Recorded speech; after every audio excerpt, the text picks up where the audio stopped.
2, Tuesday, January 25th, 2022. We're going to start, please, with the Pledge of Allegiance. And if you would please just stay standing after the pledge, that would be wonderful.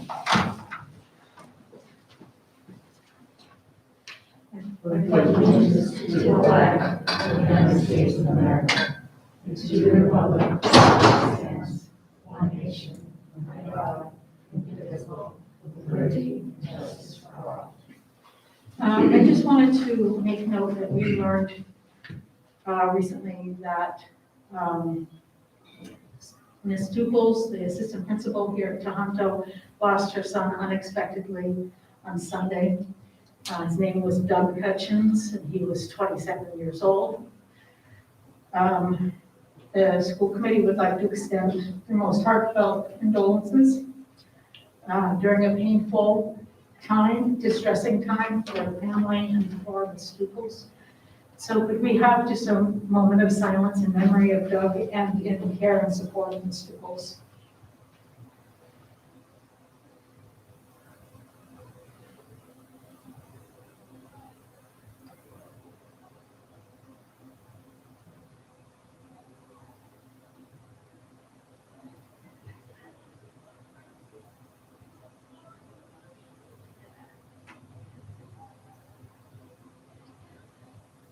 Thank you.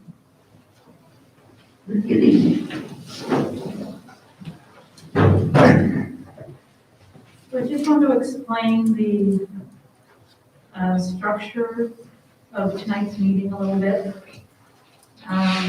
for anyone who may be live streaming in particular. In fact, we're live streaming, so the first thing is just a reminder that your voice or image may be seen tonight, maybe broadcast.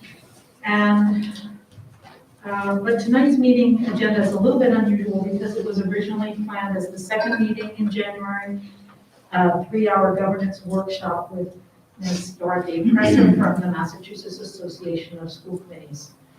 But we had some business to carry over from January 11th, and so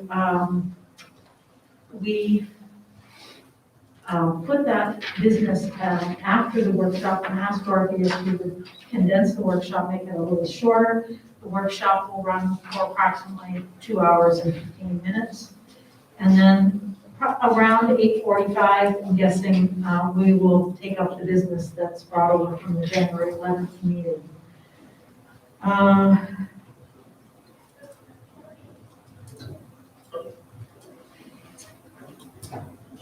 Let's see. So during the business portion of the meeting, we have a couple of relatively brief items to vote on. And then we'll hear an update from Superintendent Zani regarding our current testing protocols, how they're working in light of the recent Omicron surge here, as well as a new testing option announced by Commissioner Riley from the Department of Ed on January 18th. And the committee will vote on a related proposal from the superintendent. And then also based on our January 11th discussion, the committee anticipates voting on a motion to request information from Commissioner Riley regarding their evidence base for the state's current mask and vaccine requirements. So that part of the meeting will take place starting around 8:45. So if you're live streaming, you want to come back at 8:45 for the business portion, you may want to do that, or you're welcome to stay for the governance workshop for the next couple of hours this week with Dorothy Presser. All right, so we will start the meeting with our public comment section and then go into the governance workshop. And we don't have Chrissy tonight. Okay. Jessica, well, why don't you just each in turn, go ahead, introduce yourselves, and you have a public comment for the school committee. And we'll just make sure that he has a second if you want. Pass out one here. Okay, that quickly.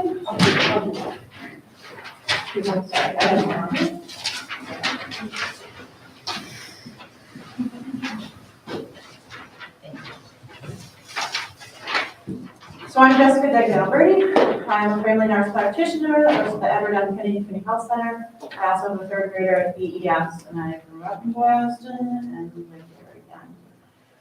So, dear superintendent, missing principals and school committee members of the Boylston-Berkeley School Committee District. I first want to alert everyone to the fact that there was a protest by parents outside of DESE this morning. The guidelines they set forth are not sufficient to keep our students and staff safe. I'm glad the guidelines are being reviewed by the school committee at this meeting. I hope the school nurses will be present, unfortunately, so they can also give feedback immediately to the discussion. So Caitlin Genelina is an epidemiologist that works at Texas Medical School that started a newsletter for her medical students and now has a worldwide following and has been on many national news shows. She takes data and boils it down so very easily to understand and utilize. To sum up one of her most recent articles that I forwarded last week to the school committee, that rapid antigens have a delayed sensitivity to become positive, meaning a rapid antigen will not be positive until 48 hours after symptoms. The PCR will catch the infection 3 days earlier, but one has to wait for these results 24 to 48, 72 hours. If I have symptoms today, my rapid antigen will be positive for 2 more days. Omicron is contagious until 10 days. Delta was 11. The new data came out showing that the 5-day policy is not supported by evidence, and it leads to more spread within the schools. I previously said the kids on days 6 to 10 of quarantine need to eat separately from the rest of the children until their day 10 is complete in order to reduce spread. I especially want to answer the question that was posted last school committee meeting. Why did DESE extend the mask mandate? I've asked you to review the email that I sent you with this evidence and a really nice, easy to understand that I passed out this evening. Masks do work when worn over your nose. There's a limitation, however, how long and how they are worn by children and adults. The last chart I sent was from Caitlin Jenna, your local epidemiologist again, and it showed that if someone was wearing an N95 and an infected person was wearing an N95, they would get 25 hours of protection in a perfect scenario. If you look at the chart, if one was wearing a surgical mask and someone was wearing a KN95, they'd have 5 hours protection. I sent my daughter into a KN95, and I hope that she can wear it the best she can throughout the day. But at best, she gets 5 hours of protection when the school day is 6. And this ignores lunch and snacks and water breaks.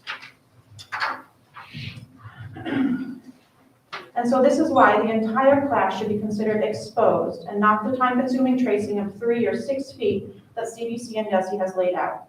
Omicron is airborne. It doesn't matter. Vaccinated and unvaccinated students need to be notified if there's a person in the same room as them. I know that contact tracing has been eliminated in many districts, but a known exposure should change your behavior and who you might expose. Contact tracing is indefinitely more difficult if you consult a seating chart, and that is unnecessary and not supported by data. I again remind you of the augmented reality from the New York Times article that I showed in the spring, and also Dr. Zangi showed in the spring. The virus is in the whole room by the end of the day. I also heard that DESE consider stopping the test and stay program and the pool testing program. Again, sadly, we don't participate in the pool testing. And just have children test at home 2 times a week with home antigen tests. I don't think this is sufficient, even if all the parents truly did them at home. I've had 2 close friends whose children had a negative rapid antigen at home and then a positive PCR the next day who weren't notified for 2 more days. One of their parents, a coworker of mine, tested her son immediately with a rapid, negative when he developed a fever. The next day, got a PCR, and then waited 48 hours from his first symptoms, tested again with an antigen, flagged positive in a minute on that antigen test. And then 24 hours later, she got the phone call that he was indeed positive. Luckily, they all stayed home, suspecting it was such from school. I again support the Boylston-Berlin Regional School District nurses in their plea for help and what they're requesting and the modifications to testing and quarantining policy. Please don't hesitate to ask me any questions, especially in regards to policies made by DESI in regards to masks. I think it would be an embarrassment to the district if we wrote that letter to them. I again ask you to review the email that I've sent, emails previously sent, to review the data so you understand where these policies come from. Thank you again for taking time to review the information before you make a decision. Thank you, Jessica.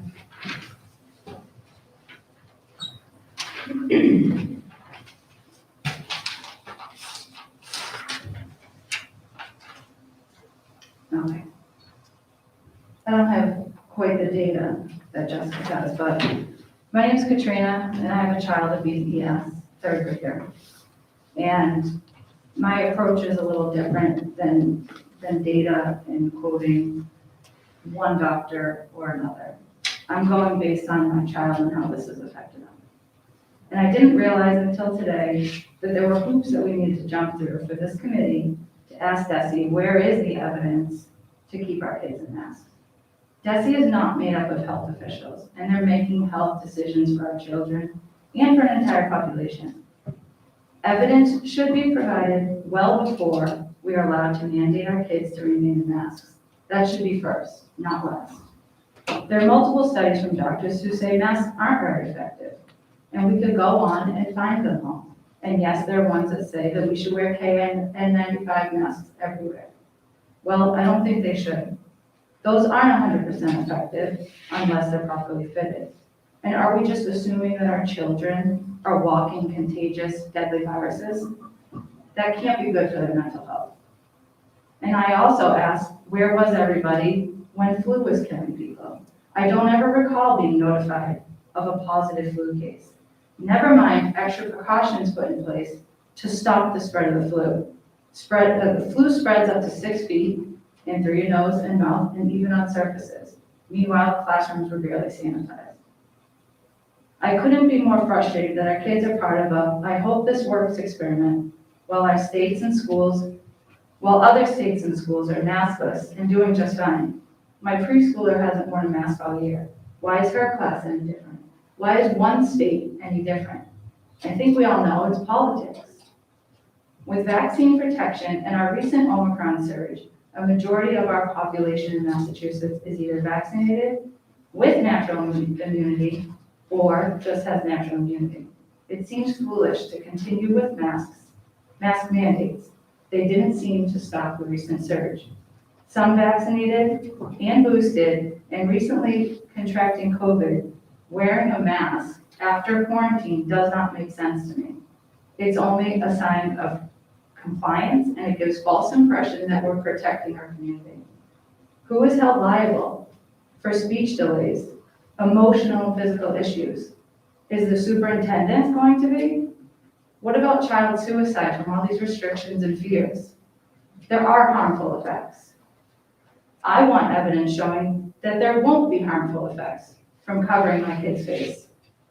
Or I should have the right to not send my child in a mask tomorrow. This is all being figured out at our child's expense, and the finish line keeps getting moved up. At a recent basketball game, my rule-following child, unlike myself, grabbed her chest, looked pale and red at the same time, and I thought for a minute I might have to call an ambulance. She couldn't breathe in the mask, and she was too afraid to take it off. At school, she's told to eat in silence at snack break when it's indoors because of the recent Omicron spike. What evidence do you have to tell my child when her mask is off, she needs to be silent? And if not, then she can't eat, or any other child. Let's pretend for a second they're in a restaurant or they're a celebrity or a politician. Can they remove their mask then, and it's okay? How do I explain this to her, other than tell her, well, those are the rules? Rules and mandates in history, there were a lot of rules and mandates in history that were not right, and they caused a lot of harm. And some of them, it was too late until we stopped them. The updated data has shown that a majority of the COVID hospital cases and deaths had comorbidities. I don't see mandating the way people live at home. no cigarette bans, no fast food bans, no forced exercise. And throughout all of this, the data has remained the same, that our kids have been fine. Yes, some aren't. Some kids have risks, but they always have for anything in their life. We've come a long way with the virus. In the beginning, when things were unknown, it made sense to protect everybody until we knew. But now we know, and it doesn't make sense. As the data keeps changing, why aren't we allowing people to make their own choices? Are you absolutely certain we aren't creating superbugs and suppressing our children's immune systems living this way? Are you absolutely certain we aren't creating anxieties and mental health issues for our children? Because if you're mandating an entire population and parents to force their children to do something, you better be certain that it works and it's without harmful effects.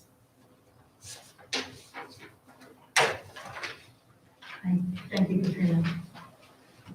Appreciate that. We will take those thoughts into the business portion of the meeting later on, closer to 8:45. And I'll continue to think about the issues that you raised. We're going to take care of two items. I'm going to ask for a motion to approve the consent agenda. Second? All right. Thank you for allowing me to come. Thank you for not saying. for the workshop. I put you to work. We have a motion and a second to accept the consent agenda. All in favor? Aye.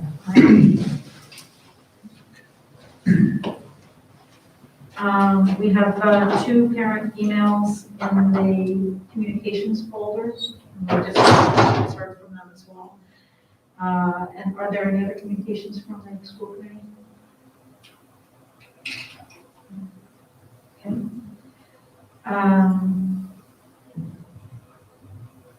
All right, then I think we're ready to move on into the governance workshop.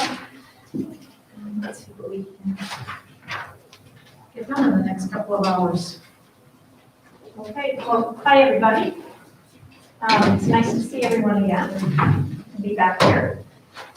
So what I want to work on tonight, what the purpose of the workshop is to talk about community engagement. So my plan is to have us first talk about what is community engagement, and get sort of your ideas, and spend a little bit of time talking about how you view community engagement and trying to get a definition we can sort of all agree on, or some good points that we can all agree on it contains.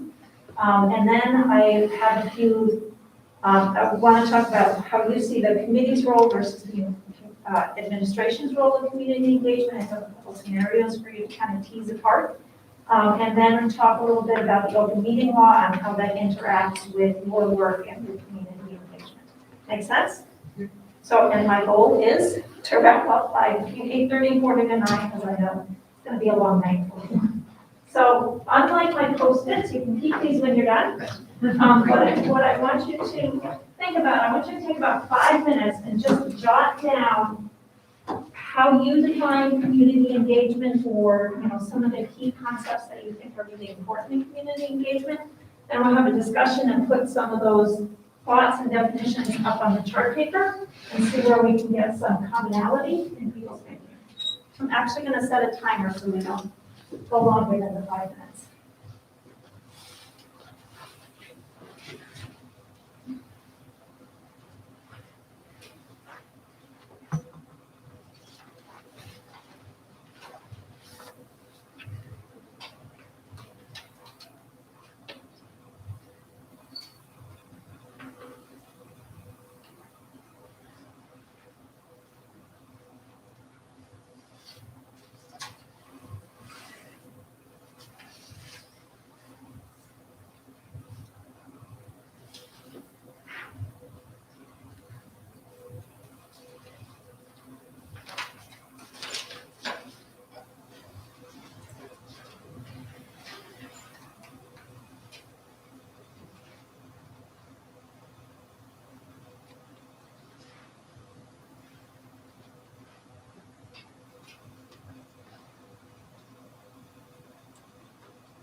About a minute left, and I see some people still writing, so I'm gonna let us use a minute.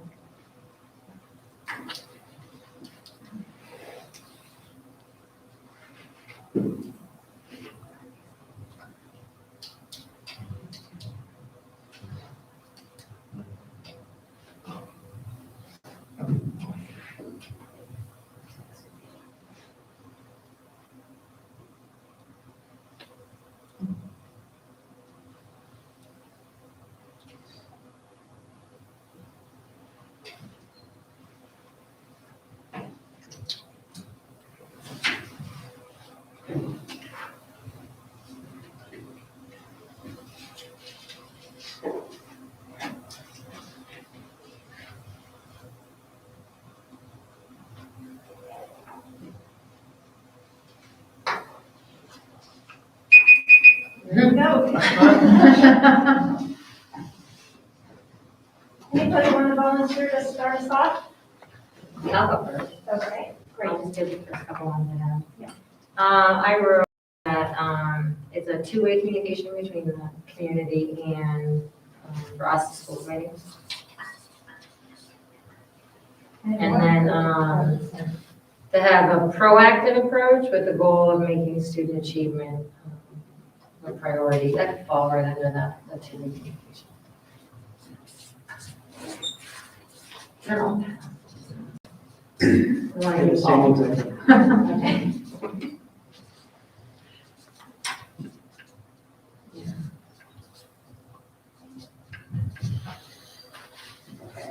So two-way, and proactive approach with student achievement as a priority.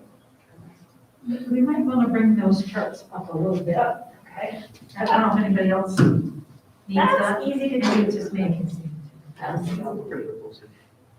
That better? Yeah, that's great, thank Can you you. guys see it too? Yes. Very good. I wrote transparency. Say it again. Transparency. I think as we've thought about it and talked about the things we're trying to do, I think a lot of it's about communication and information sharing. And particularly a lot of, I think, on the engagement side, kind of Julie, your second point there, using student achievement as a priority and how can we kind of leverage the community to enhance the student experience. So can you talk a little bit more about what, and first of all, I think I missed a word after. Transparency and I think access to us, to administration, to whoever it is they want access to. Okay, so talk a little bit more about what you mean by transparency first, and then we ask a little bit more about leveraging the community. I think just transparency into decision-making and the information that's used to make those decisions, and making sure that's a transparent process that anyone in the community can see and be a part of. So, okay, so transparency is not only seeing, understanding how a decision is made, but being able to participate in the decision-making. Or at least like the example tonight, participate in the way where you have an opportunity to have your voice heard.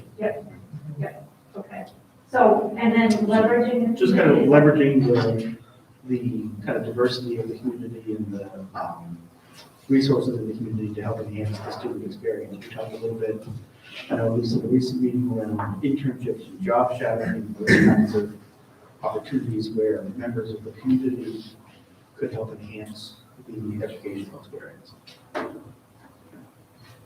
Okay, Pretty much echoed Julie, where I said, community members kind of coming to the meetings, and then school committee members going out to the community and being part of different community groups, so that we could, share information. But it definitely is a two-way and proactive. I think those are really good words.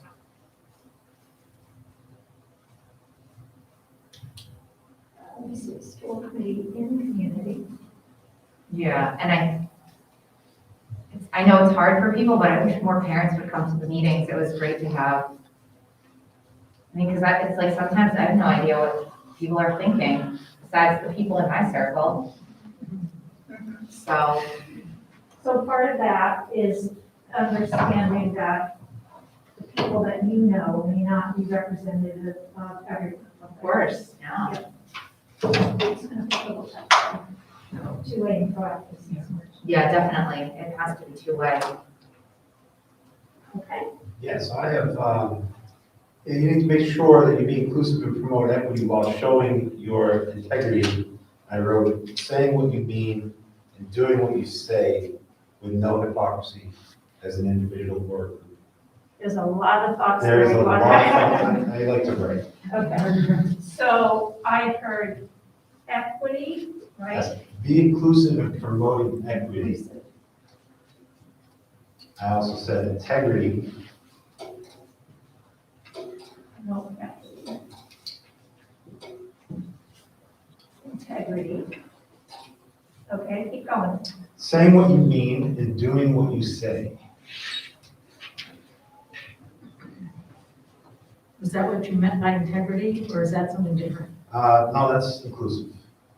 Okay, What I technically wrote was show integrity by saying what you mean Okay, and got it. what you say.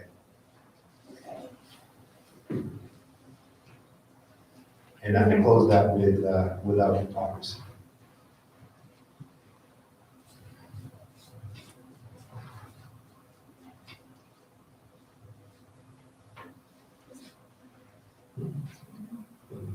Without, what was that? Hypocrisy. Without Oh, hypocrisy. oh, oh. I hope I spelled it right. Looks good. So when you talk about being inclusive, is just some of the things that I've said before encapsulate that, or are you thinking differently than that? Also, Two-way communication would be inclusive.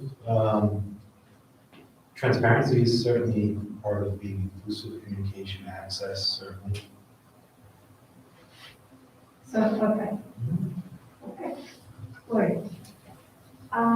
I think I would say being visible, and by visible I mean seen, because I know a lot of us go to different things, but I'm not sure people know who we are. And I don't know if that's something that's a name tag situation, School committee never had. or if it's like a social media thing where your picture is there and they can associate a face with a name, because sometimes I feel like people don't reach out because they don't realize, oh, that's who Julie Lee is. Oh, I know her, I've talked to her and told her what I thought. But I don't think, so I think visibility, people knowing who we are and that they can get to us. Okay. Anything else to add to that? No, I think This table. The advantage of going last is everybody said what's on your list. Never follow suit, she's got 4 pages of notes. I should have looked before. No, everything's been said. People have opportunity to speak with school committee members or the committee as a whole. And the committee seeks out the breadth of perspectives in the community, not just those in our inner circles, as Megan was saying, but uses tools like surveys and forums and coffee talks, a variety of tools and places to try to hear from a breadth of the community. People feel informed of and committed to improving student learning in the district. That's the focus. And people in the community report that they feel heard by the committee.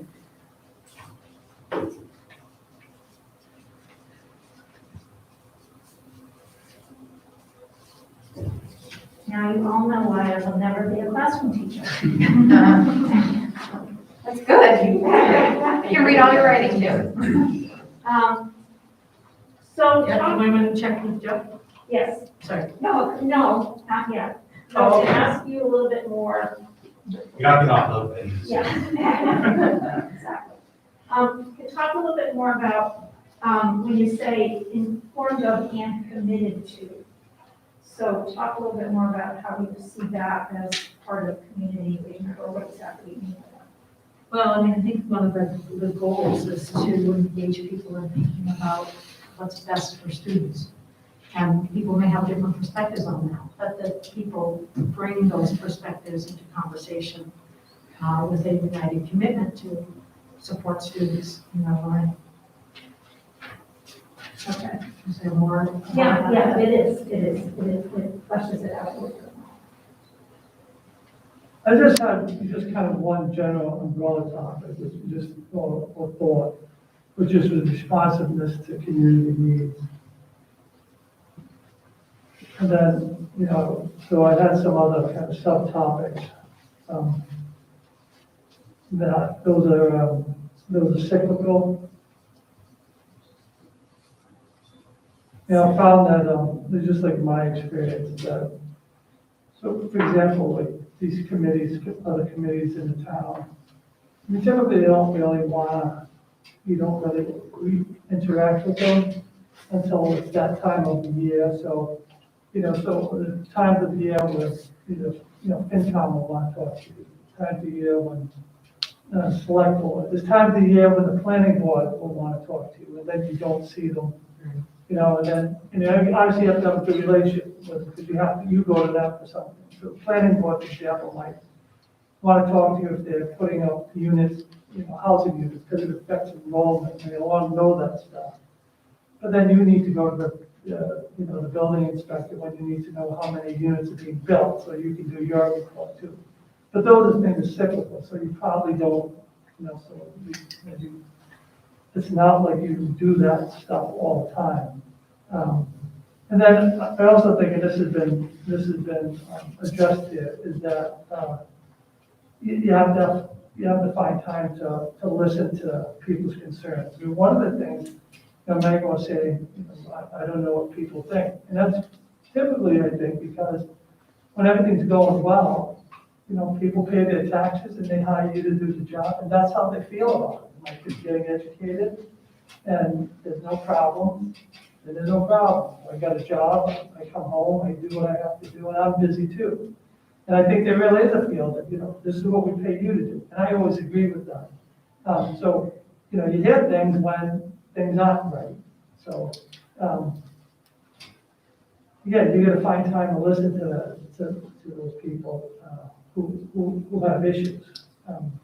And that's how I think that's how you get a gauge of what you're doing. If everything's quiet, in my experience has been, everything's going okay. It depends on the community too, I guess, too. So, Yeah.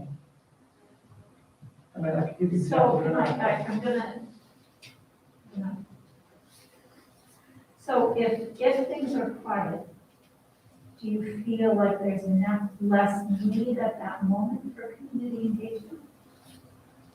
No, I think it depends on the community, and I think it depends on who the community is. I worked in a community with a high Puerto Rican population, and I wondered why nobody said anything. And I have a friend who worked at town hall who was Puerto Rican. I said, it doesn't seem like everything's going well here, but I don't hear anything. And she said, well, it's cultural. That's in Puerto Rico, they're not gonna question. They see you as an authority person, they're not gonna question. That's different in affluent communities. They don't necessarily see you that way, and they'll step right up to you. So, I think you have to read the community, I think in a lot of communities where, people may be a little more affluent, they're probably less engaged. If everything's going well, they're satisfied. And so I think, you do see other things with the communities in town. I think there's always room to reach out. I'm still working off things parents told me the first 100 days I was here. when I was out, meeting folks and getting to know the community. And I still have a whole list of things that parents said to me that I'm still thinking about. This expansion of the internship shadowing program came from a conversation I had 4 years ago. Expanding AP courses came from a conversation, and a guy called me up out of Clear Blue and said, you're a new superintendent. Just want to talk to you about a few things in this community. Here's what I think.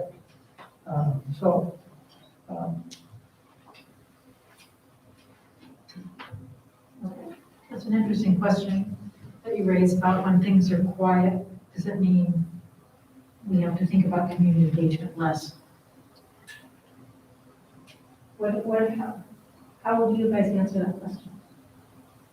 I feel like it's the same people that voices are heard. There's like, this is gonna sound weird. There's like a group of people, and I think it's the majority of people that just kind of do their job, do their thing, they're busy, and they kind of go along to get along. But we don't really know those people's opinion, because it's like the same group of people. And I don't want to use the word complain, I feel like that participates or engages. I don't know if you guys feel that way. No, I kind of see what you're saying, I agree with you. I think if it's quiet, that's the challenge. Nobody's coming to you, you still need to figure out what's going on, what's in their minds, what's in their thought. It's quiet, a lot of people don't agree with one thing or another, but they gotta go to work, they gotta go to their kids' home, they gotta do homework, they gotta do this thing, that thing, they got whatever activities, they don't have the time. And so they're just like, well, whatever, someone else is handling that. Yes. So, And that whole group, you but know. that's the challenge, when it's quiet, right? You have to go out there and get it. Yeah. That's what community engagement is, you figure what the hell's going on. Right, so, and it may be, well, I'm a little bothered by it, but not enough, right? It doesn't rise to the level of coming to a school meeting. But that assumes that when it's quiet, there's no input coming in, and that's not true. You get 1,000 kids engaging teachers every day. There's input coming into the schools all of the time, every day with everybody.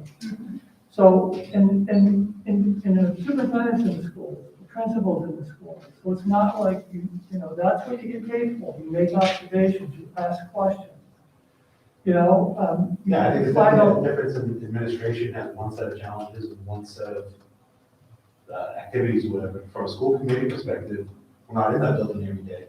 That's a different challenge. Oh, yeah, no, that's fine too. Yeah. From I think, community is the school, right? Yeah, Who's no, around I the get school, that. Who's at the building, who's at the games after school, who's going to the plays, who do you talk to them all? No, but Yeah. you're absolutely right. Like, And I guess that brings up a good point, Dorothy, I think that school administrators and school teachers see engagement very differently than school, because they don't see, the only thing they get is from me or, Facebook moms. So, that's quite, there's a lot of room in the middle of that, you said Facebook moms. yeah. Don't forget the There's dads. like a ton of dads that are very active on Facebook. Moms and What dads, about equity here? Yeah. moms and dads. Moms. I think we got a guilty party there, but that's okay. My Facebook is clean, clean as a whistle. I stand corrected, moms and dads. I think, what Jeff's saying though is that teachers and principals, they get feedback from kids and parents, right? Yeah. Community needs to engage with parents, but, who we hear from, the voters of the town, right? So it's slightly different audience or subset of the same audience, maybe? Or more of one audience to the other in your ear, right? You've got students, you've got staff, you've got parents, community members, more so. Not that you don't have students and staff, not that you don't have parents and community members, but the balance of who you hear from more is different for the administration and at least for them. But I feel like as school committee members, we're only hearing from our people. So like, we're all kind of from different groups, like our kids are different ages, so that's our circle. Yeah. I mean, I would never have somebody like from Tohoto, they have no clue who I am, to Laurie's point, they'd be like, I don't know, like, you know, they look at me, and people from Boylston might not know who Julie is, they're like, oh, I don't know who this woman is, or Mike. One From last year, They know Mike. everyone knows Mike from Zoom last year. No, like in all seriousness, I think that's a huge challenge, is like, I'm literally only hearing from my people, which may be similar to me, so I'm not getting the full spectrum. So that's like a huge challenge, I think, for me. How can I or we be better at hearing what everybody, I mean, I think Susan said surveys, that's a good. Yeah, so making sure that you're hearing from the quiet people too, or giving them. The quiet people, the people that like Mike might hang out with, or, you know, Julie, like those people, I don't know. Mike's probably not hanging out with the quiet people. I'm at home on the couch. I think too, like, there's that line, right, you're a parent too, right? well, yes, that's a very tough, especially for me, I'm kind of difficult for me to draw the line in the sand and say, okay, this is your parent opinion, and now you have to put your school committee hat on and think like a school committee member, because your natural instinct is, obviously, I'm sure all of us can agree, to love on your babies and want whatever's best for their specific situation, so. So I want to ask you a couple other questions, just to continue this conversation. And then, I'll go get my other board up here. And then, once we've talked about the different aspects, we'll see if we can come up with something that is a sentence or two that incorporates a lot of these thoughts, and is actually a definition of how you see community engagement and how you would like to, might be a little bit of a stretch for tonight, but how you would like to think about it. If you know how, like, if you define it, then implementing it or seeking it becomes a little bit easier to all the time, right? Any questions?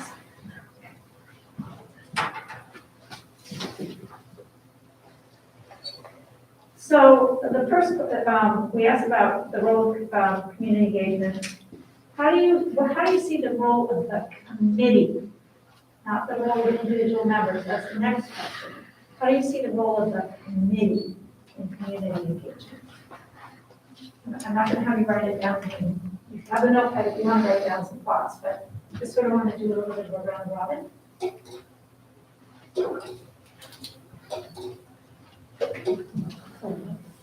Julie, do you want to start? Sure, maybe. I would say, I think we're sort of doing that, we started that, so that each member on the committee is going to go to the various groups in the schools or the community, and meet with them periodically throughout the year to engage with those groups, the PTOs, the VS Foundation. Yeah. CPAC, yeah. Okay. And I think that's, yeah, sure. Liaison. Liaison. Exactly, yeah. I keep thinking, but, man. I was literally gonna say exactly what Julie was, sorry. What does that say? Liaison to the schools to engage. In the different community groups. Groups. It's like community. Should I write that It's down? not really whole community groups, it's really like school groups. Yeah, it's not, Also, Lori and I also go to this. The selectmen. Yeah. but like, we don't do parks and rec or like the sports or stuff like that, I mean, Yeah. it's just, there's too few of us. Mostly school. Yeah, it's school groups. Okay. So you have the same thing. Do you have anything to add? I guess I would say, go back to Adam's concept of transparency, because it's hard, you can't really engage the community unless they can understand what you're doing. And so I guess that is something that we're always working on, is how to explain what we're doing instead of just doing it. We come prepared. We've read a bunch of materials, we've already been thinking about topics when we sit down at the table, but then how to really make our thinking, put our thinking out for the community when we sit down here in this room, so each of us can understand each other's thinking, but also so the community can hear our thought processes as we talk together. Which is kind of ties back to later the topic of the open meeting law too, about, where do we make that transparent? And I think this is the space where we should be doing that. Jeff? I like the first one. I would maybe be a little more specific. I always like to think of them as liaisons between the schools and the community. Say that, liaison between the school and the community. In the community. That's like defining the word, Like between the school district and the community. So I think that a lot of times, school committees. Okay, I misunderstood. So that the school committee is a liaison between the schools and the community, not that the individual people that are liaisons are. The committee. If that's what you mean, right? Yeah. That the school committee is a liaison between the schools and the community. Correct. Yeah.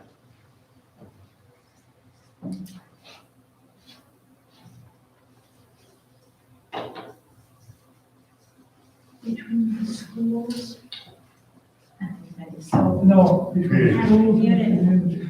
yeah, so you see the school committee is going to the schools, Oh, bringing no. information. You've been trying to get in the school system. Every chance you get, she throws it in there. So if you think about when we talk about roles and responsibilities, that this fits right in, right? That we talk about the committee being representing the vision and value of the community, but you're also making sure, at the committee table, you are making sure that the community is well informed about the schools, I see. right? That's kind of. Yeah, and plus, they live in the communities. They go to places and they get stopped by, community members who may have an idea about something that's not true or is true, so they can either confirm it or say, well, that's not how we interpret what's going on. And So that's a little bit more how a committee member is engaging with the community as opposed to. Now that they have a unified voice now. Yeah. And that's another issue, but if they have a unified voice and they're acting as one, I don't see that.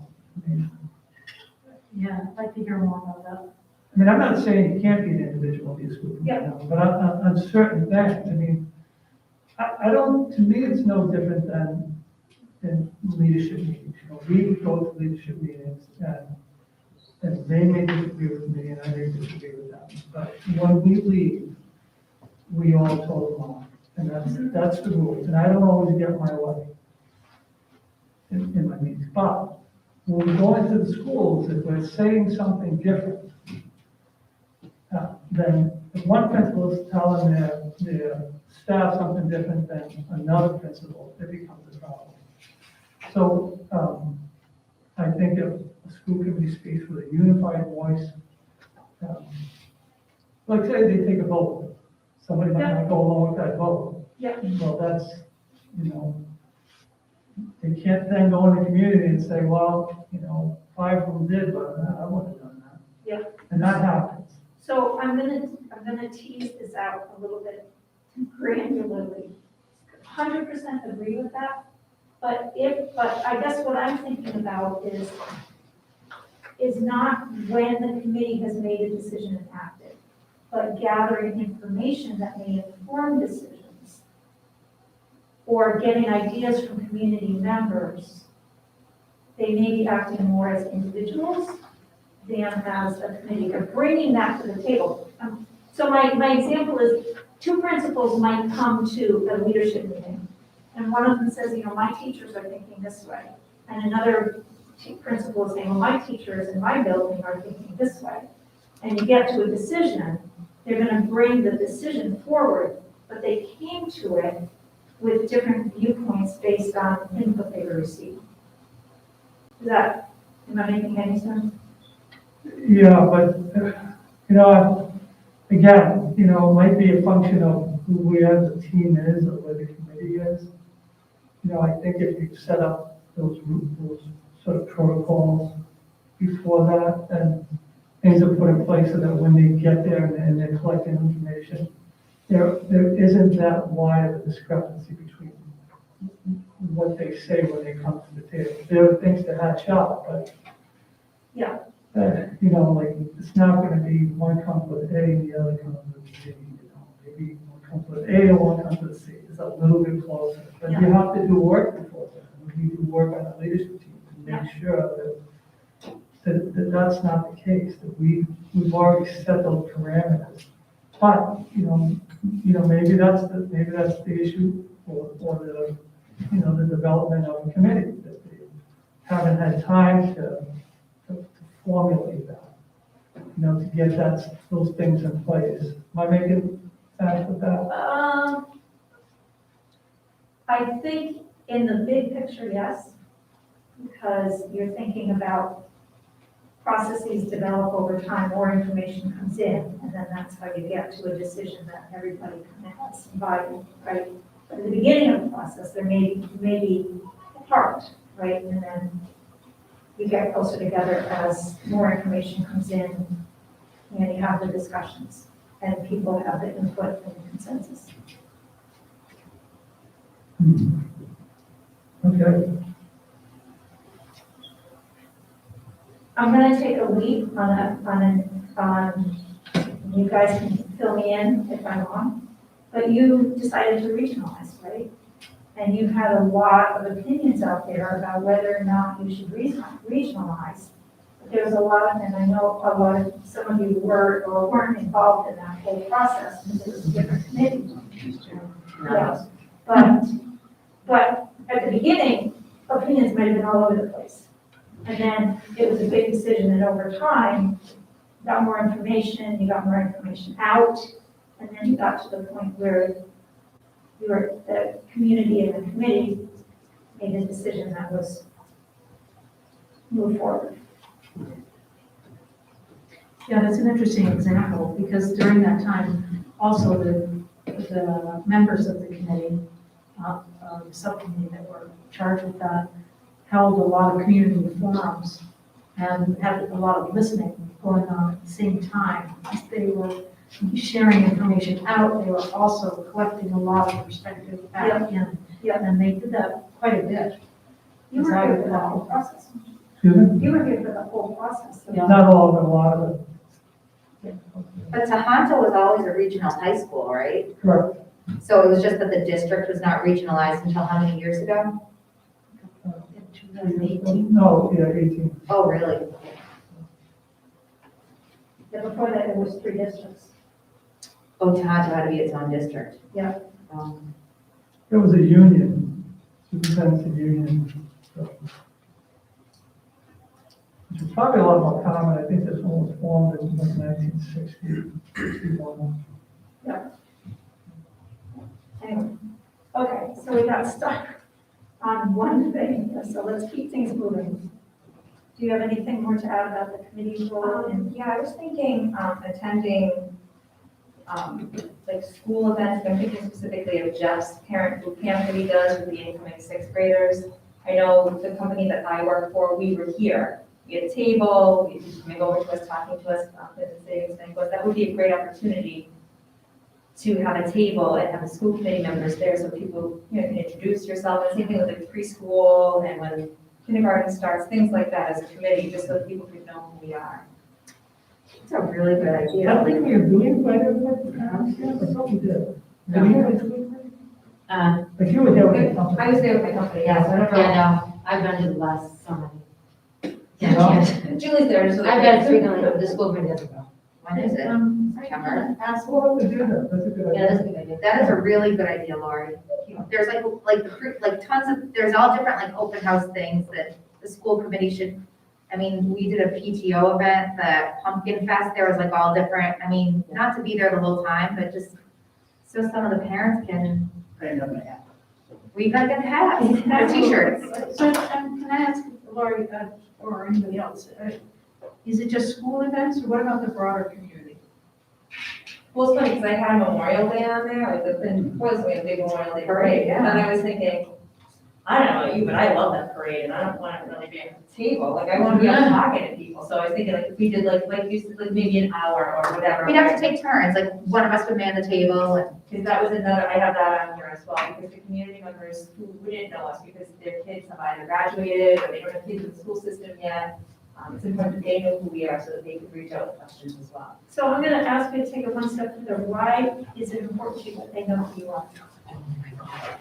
Well, because we've had people go to selectmen for school committee issues, which I think is wonderful. I mean, whoever's gonna advocate for them, they should go to, but, you know, when there's a problem with the road, I don't go to the selectmen, I go to the DPW. You know, like, I don't know that if there's something going on in school where there's a problem, a plus, that, hey, I wanna bring in this program, they should know who we are, and we should be a friendly face. Because otherwise, they're all reaching out to Jeff, and his inbox is probably pretty full, I'm guessing. But it would be like just a nice liaison, a connection, I guess, is really what I'm looking for, because I feel like people may know our names, but they don't know who we are. I remember just recently, someone saying, oh, that's so-and-so. Oh my, I sit next to her, I see her all the time, that's so-and-so? So it's the same with us, they may interact with us all the time and not realize, oh, that's someone on the school committee. I could be telling them about this, or asking them, you know, when the next meeting is, or something along those lines. That's the liaison. Yeah. But the point we were trying to make was, so if that's what they're all doing, if they're all saying that, then okay, we're gonna take that and then we're gonna send that stuff to Jeff to answer.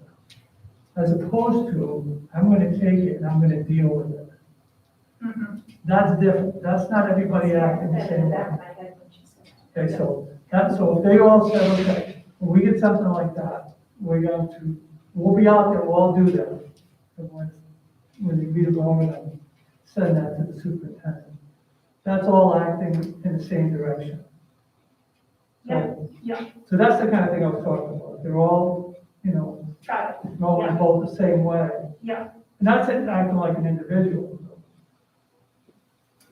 Yeah, and so that's a little bit what I was trying to. But with a unified direction. Yeah, so, yeah, we'll get to that, more of that. But If we get it put now, we can save some time. But you read my plan. Mike, do you have anything more to add? Yes. I have two thoughts. I had my thought, and then after what Lori and Jeff just said, I had another thought. And regarding what you guys just said, I think Jeff's getting on the point where if individuals are going out and talking to people and trying to solve a problem individually, that's a bad thing. Going out and getting the problem, bringing it back and dumping it on Jeff's desk, this is your problem, you deal with it, that's also a bad thing.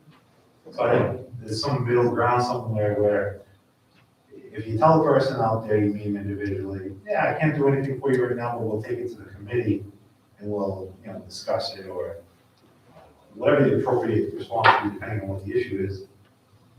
That's a good thing, but I wonder if you run the risk of do that enough times and not give people a solid answer, that you might start to get the community saying, well, is my feedback even welcome? Am I gonna be heard? Am I gonna be taken seriously, or are they just gonna pass it on to Jeff, and then you go, wait 3 weeks for the next meeting, and then maybe it got on the agenda, maybe it didn't.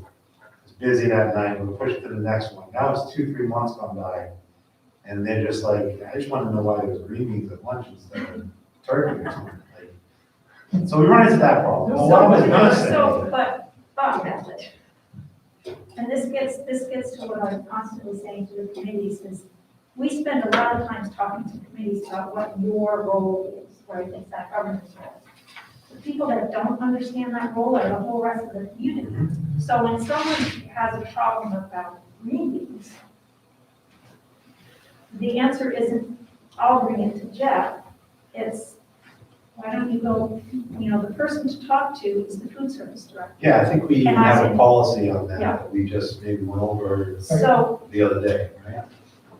Yeah, So so it's- we have a policy on that, so I think you're right. You know, but if they That's that say, fine line. Yeah. You gotta balance, what category does this fall into versus that one, what do I do? So that's a challenge. What I was gonna say originally, I think, I don't even know what I was gonna say now. if it pops back in. It was, someone mentioned something about, I think in the liaison, the school committee is between the community and the schools. Yep. I know some people sometimes struggle, like, obviously, they don't come to the meeting, we do record it, so they can watch it afterwards if they want. But that is gonna take 4, 5, 6 hours to get through. There's the minutes that they can go through, but there, you read the minutes, it doesn't really tell you what actually happened, or what was discussed, or what the different sides were before the vote was taken, or anything like that, so it's tough for the community, unless they attend the meeting, it's tough for them to actually know what's going on, so what can we do to sort of educate them as to what's happening? I was gonna say, I was thinking along the same lines a little earlier when I thought about, the fact that we've relied heavily on, if we want information to be shared, it's going to go to Jeff's Friday email, right, from him, even if it's the school committee, the way that I don't, that's been the vehicle we've used to get communication out there to parents in particular. Other committees that do or communicate out to the community differently than that, and they use their own channel, their own communication to share information, not relying on the superintendent's, let's say, weekly newsletter. Yeah, it gets difficult because you have to sort of decide what the communication's gonna be together. It slows it down. A lot of times our take on it is really not, like a lot of the committees will say, we think we should have a committee Facebook page. There's really, but who's gonna run it? Who's gonna decide the content? Who's gonna, you have to do that by committee, right? So really, there's nothing that you can do that's much more than the district can do anyway. So that's a lot of times why the administration becomes sort of the main channel of outgoing communication. What I find that reading the newspaper articles about our meetings tend to be the best source of information should you be a member of the community, you want to know what's going on within the school committee, those articles, we don't have control over, beyond the fact that we're reporting on what we're saying here. Those tend to be, in my opinion, some of the best sources for a community member who's just interested in seeing kind of what's going on. Yeah, and if you have a reporter that's covering the well, then you're lucky. I just wanted to expand a little bit on what I had said. I spoke specifically about a problem, but I can think of several times when a parent has reached out to me and I said, okay, that's an issue that you want to take to Diane or to Ace or a certain principal, or, oh, you know what, that's a great thing. Oh, you want to talk about that curriculum? We have a whole curriculum, when we go out approving a curriculum, you're going to want to go and talk to Carol. So that's what I mean about knowing where to send the people rather than just Jeff who's, trying to deal with his day. But the other thing is just having some sort of familiar face where they feel like if they have a good idea or if they say, hey, this is going great, and something that we can pass along too. It's great to hear the good and the bad. And so that's what I mean about being just present. And that's why I said in the other one, visible, being seen. I know, remember the training we did fairly recently? There were school committee members that go live on the Facebook. I'm not a fan of Facebook, however, I think that it's a great tool to communicate with the committee as long as we have that unified. I agree. Wait one second. Sorry. But, and there was an example, there was a woman that after the meeting, she just popped on live. It was maybe 5 minutes long. And people can, reading the minutes, I agree with you, Mike, you don't get the sense of anything really that's happened there. And then to have to go through and watch the 5-hour recording is difficult. But if you could just, put that thing up while you're doing work and hear the person, I think that's a great way to have, engagement committee in the community. And I know it comes down to who manages it, but you can figure that out. If it's gonna if there's gonna be a benefit, I think we can. do The only thing going live at 11 o'clock at night. it. No, you can go right after the meeting, sure. The next day. I mean, it would have to be something that we all felt comfortable, that whoever is doing that isn't putting enough of their own slant You can on it. all do it too, not do one person, you can all do it together. But I think that would also They don't have to bring post cohesiveness it, to they don't have to the. post it.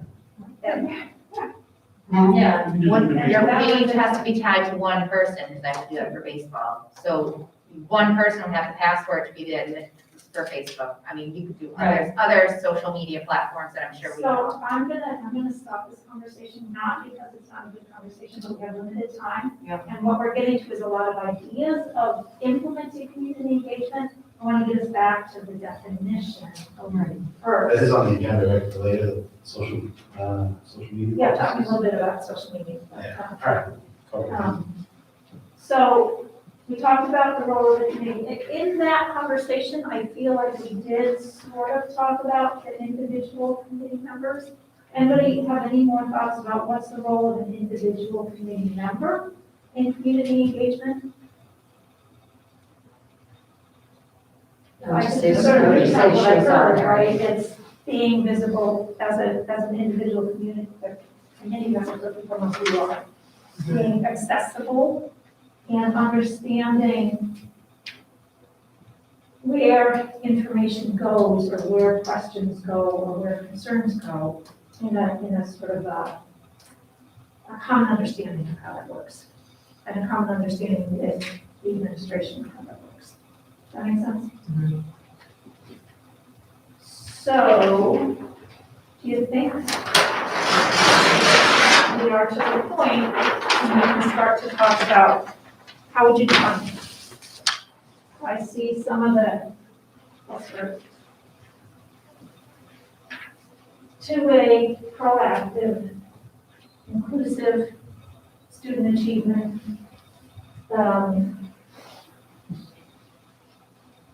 visible. Who's good at like editing? Mike, you said you like to write. So Mike, I like to write the target editing. I get corrected so many times before I get a final draft. It's horrible. Or we want a sentence or a couple Yeah. sentences? It can be a couple sentences, it doesn't have to be one. The definition of community engagement. Yes. How does the Berlin Water School community define community engagement?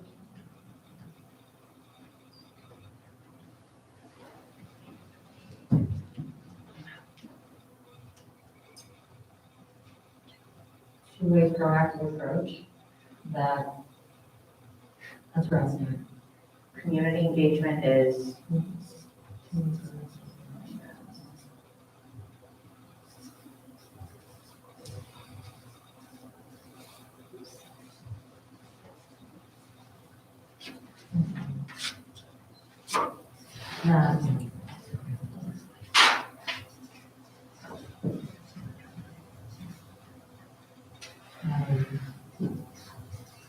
I'm trying, Great. and you can step in and get this.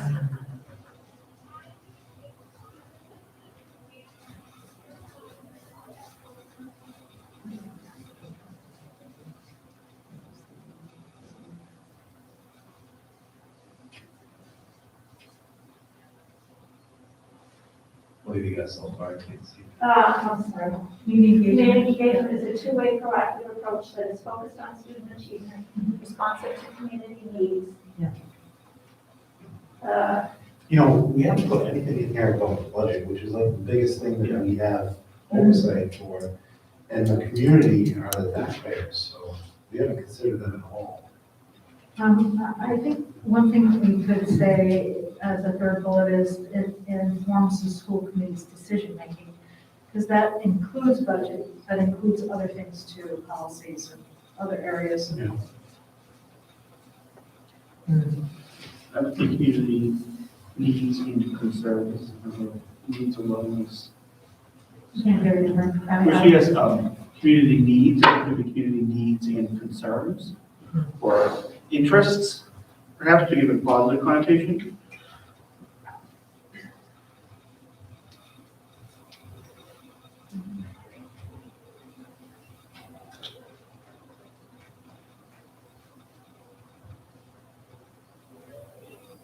I would say maybe attentive to diversity of the community.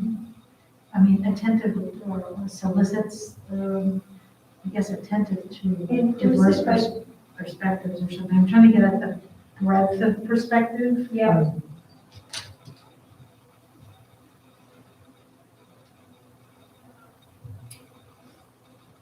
So, yeah, I guess I would say attentive to, Some of the words you have. I think it's an approach that is built on integrity. Because without integrity, we're lost. No one will believe a thing we say without integrity. And equity, I love equity.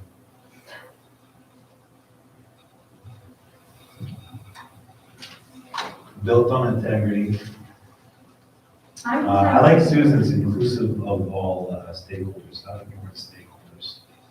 That covers anybody you need.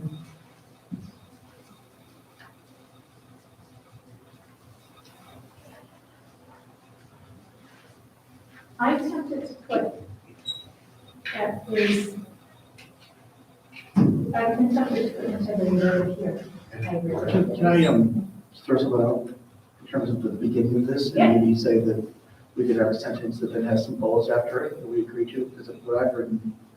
Community engagement is a two-way approach to communication between the community and the communities we represent. That is. I love it. read it one more time, Alan. So community engagement is a two-way approach to communication between the committee and the communities we represent. That is focused on student need, responsive to community needs, that is conforming on those things we have below. That's good. Yeah. You have it written down, so I'm not gonna. Yeah, leaving it out. So community engagement is a two-way approach to communication between the committee and the communities we represent. That is, colon or semicolon, which one's the one with two dots? Colon. That's a colon. It's a colon. Colon, yep. Do you want proactive to be in there? Or do you I think- feel like you said it? I would put it as a bullet, Mhm. as proactive. Yeah, I'd like to hear more, and I don't want to get off of this right now, I think we should keep going, but I'd like to hear more about what Julie meant by that when she first put it on the table. I would say being more proactive versus reactive, right? Something happens, then we respond, kind of like what Mike said, then it takes forever to get there, to have the solution, you know what I mean, to the problem. So if we can kind of be thinking or listening to members, right? And proactively getting at the concerns of the community. Before their concerns? Before the concerns become, you know. Fire. Well, and I think, Fires, as yeah. some of community engagement is a balance of understanding community needs and being responsive to them, but gathering that input. Like, when Jeff comes to you with goals, he's gotten a lot of input about what those goals need to be based on data, right? Based on data and feedback. And you're proactively sort of addressing, you might see needs before they become huge problems, right? So when we talk about establishing goals, it's because you want to be proactive instead of reactive in the work that you're doing. You're looking at what's needed, you're establishing the goals to address issues, and you're setting, instead of letting community members constantly come to you and say, this is an issue, fix it, fix it, fix it. You're the leaders saying, this is where we sense based on feedback from the schools, based on feedback from the community, putting it together, these are the goals, this is the direction we're headed, in a proactive way, rather than a reactive way. Yeah, I think sometimes the issue there is the proactive can sometimes look like a knee-jerk response. Like you hear from some small portion of people, and so you set something in motion in the interest of being proactive, but you've actually not heard from the diverse constituents in your community before you take that move. So sometimes I think proactive. See, I would say that if you're responding to a small number of constituents, that's more reactive than proactive. That's what I would call a knee-jerk response. Yeah, I would say proactive, definitely not knee-jerk, but also it gets to what we were discussing earlier about the silence, right?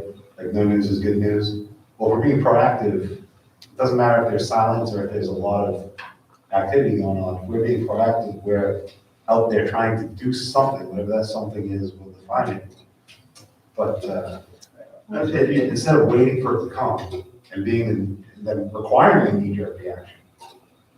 You can be proactive by also remaining informed on what's going on in other districts, both in the state and around the country, to see that there are topics that are going to present themselves at some point in the future or highly likely to, and be ready to address those or have already addressed them because we proactively talked about one of these issues that we all know are going to be, front and center over the course of the next year with a big election coming up in November. Yeah, we should have the 5 Ps in there, right? Proper preparation prevents great performance.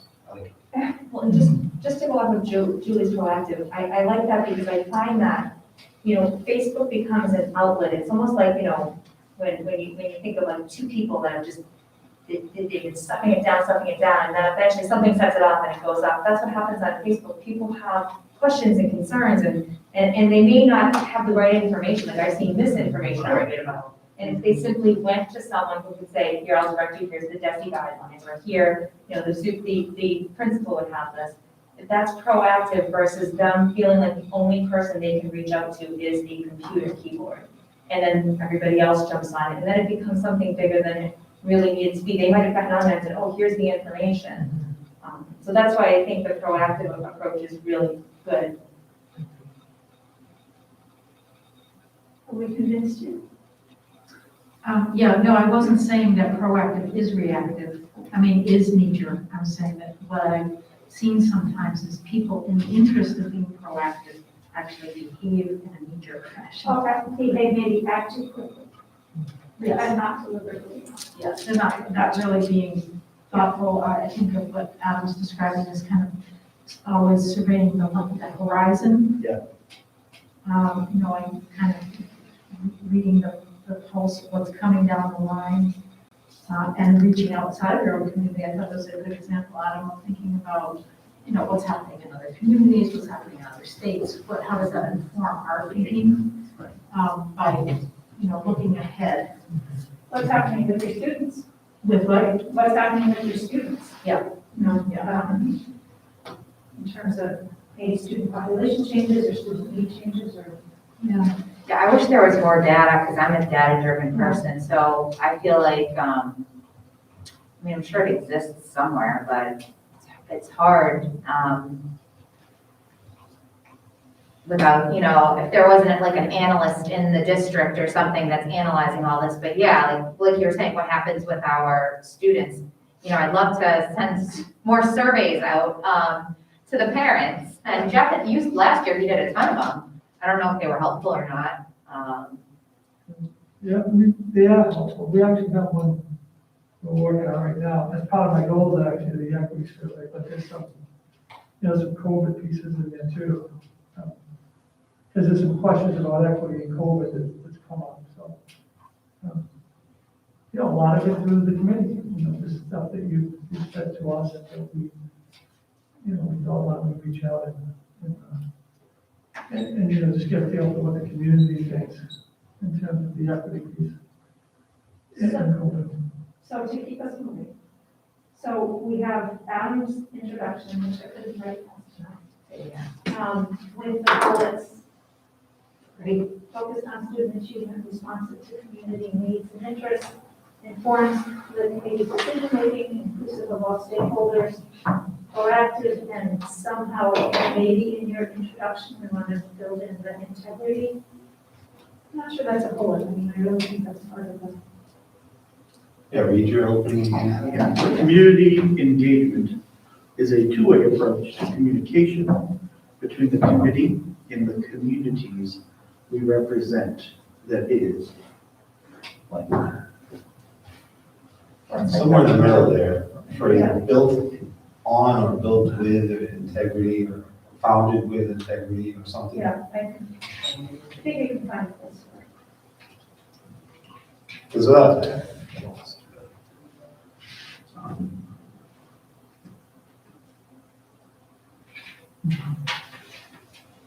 Are you happy with what you have? I'm very satisfied. Yeah, I think it's good. 2 thumbs. Okay. Great. So I'm going to move this on.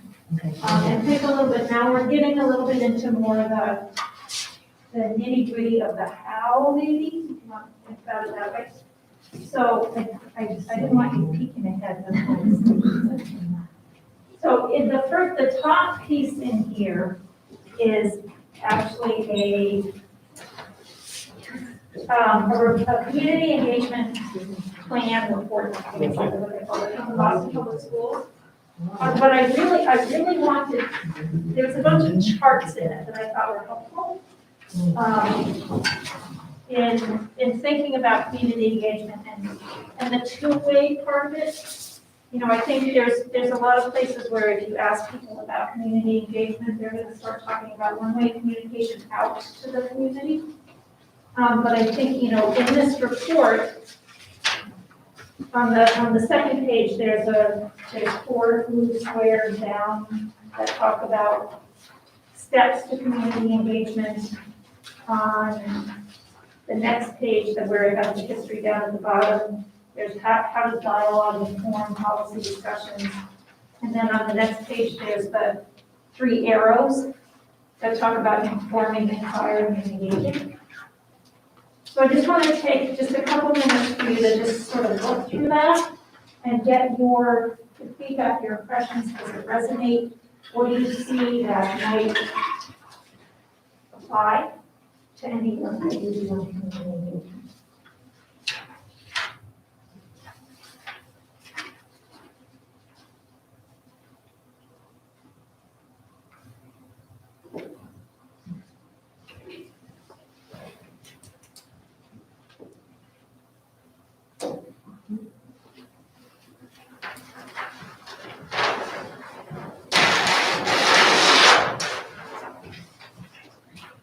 Just to clarify, this is a Boston Public Schools initiative, not a school committee.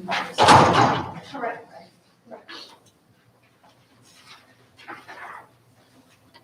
But I think whether it's the committee or whether it's the district or whether it's the administration, you know, when I first, a couple of years ago, when we first started really seriously thinking about community engagement, there was a lot of articles I could find. Community engagement, it's really important. You should be doing this. And I finish every article on, that's great.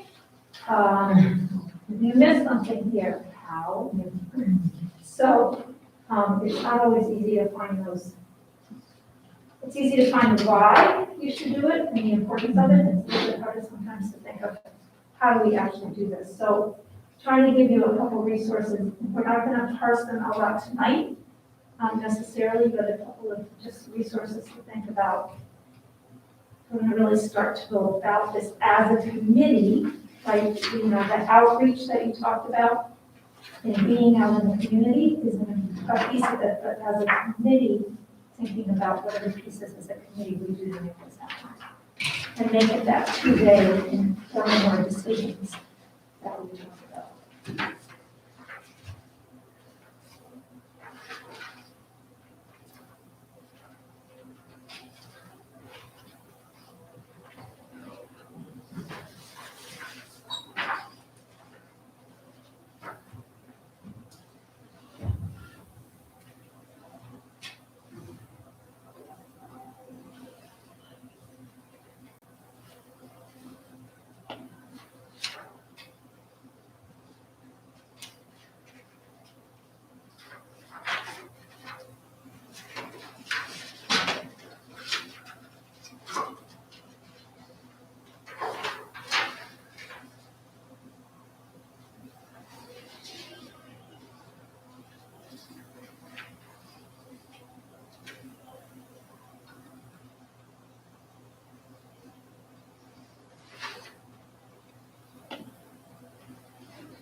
or you can, based on the discussion we just had, this works just what I was thinking. Yes. Just what I was talking about. So I really like the insertion of the word authentic into what I see here. I actually added it to my sentence.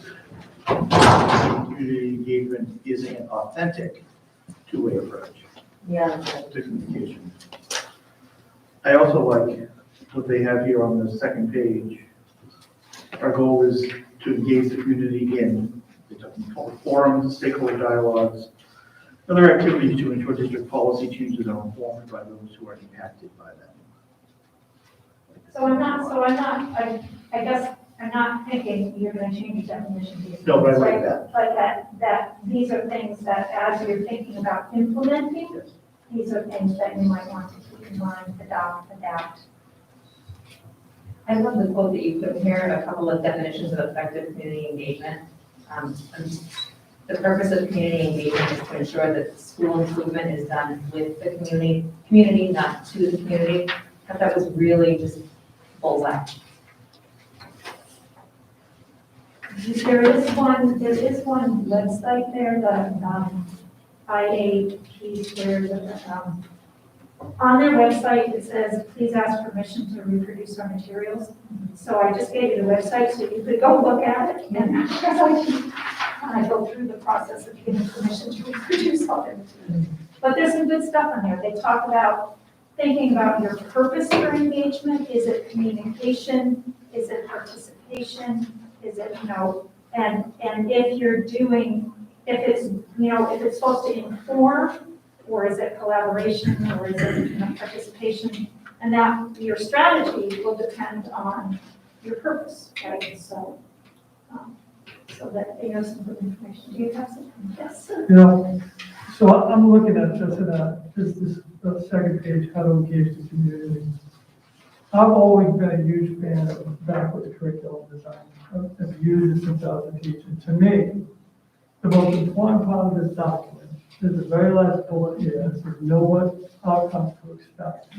And I think that's what's missing in these kind of activities. Because, if you look at this little equation, and I forgot what kind of diagrams these are, so you'll probably know.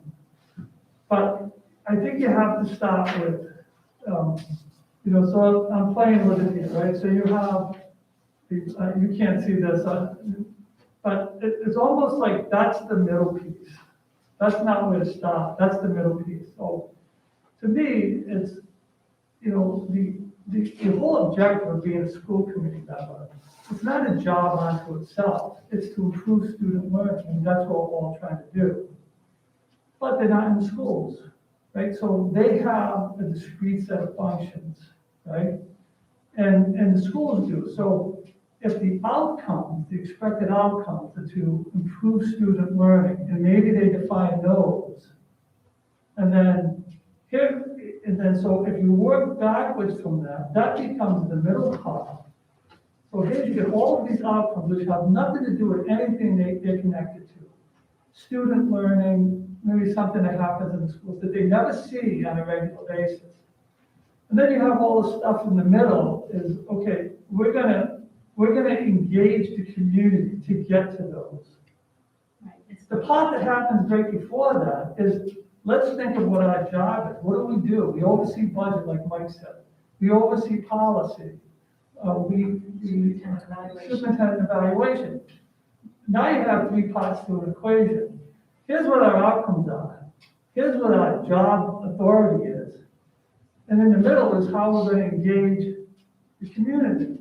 To achieve those ends. To achieve those ends. So this is just, like, if you just look at this, there's no place I can see to go with this in terms of, if you think about this, and if you were designing a curriculum, there would be no place to go.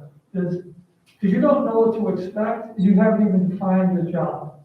Like, you haven't defined what your authority is. You don't know what your outcomes are. But now you have this thing in the middle that you're going to engage the community.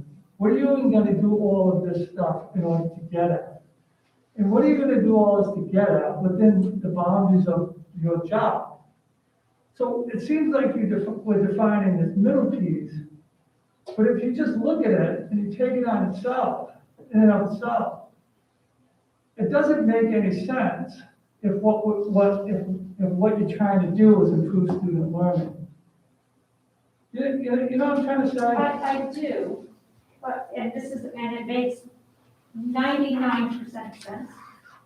But what I hear is we know what our goals are, and now we engage the community about how we get to those goals, and I don't think. We haven't, like, say you have 3 of those, so Yep. here's the middle piece, here's our goals, and here's our authority in the district. We oversee budget, we oversee policy, we oversee the superintendent, some other stuff. So, But how did you decide what the goals are?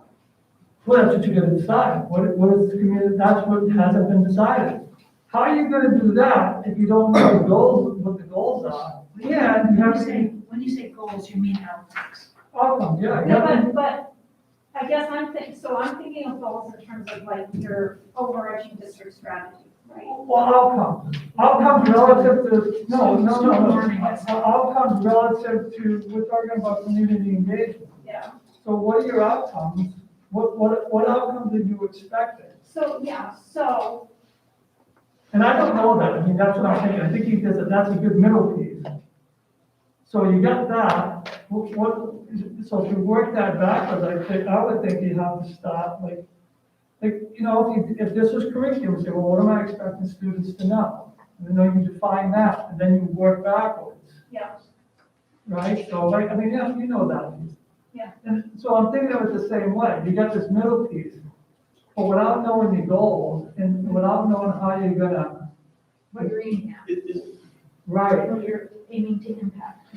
Isn't our goal to make decisions having been informed by the community? We have a lot of decisions to make on policy and other things. By engaging the community, are we better able to make those decisions informed by that feedback and that engagement? yeah, possibly, I mean, but I think you have to go and define what the goals are, I mean, or your outcomes. Once you define your outcomes, then you can go back and say, within the parameters of our duties or responsibilities, how are we gonna use this stuff to get to those outcomes? so can you give an example of an outcome? If that would maybe help? No. Of an outcome, Yeah. I think you're aiming at student learning, decisions that impact student learning. Yeah, so yeah, we could think about, let's say, That improve student learning. let's see, It can't be just broad like that.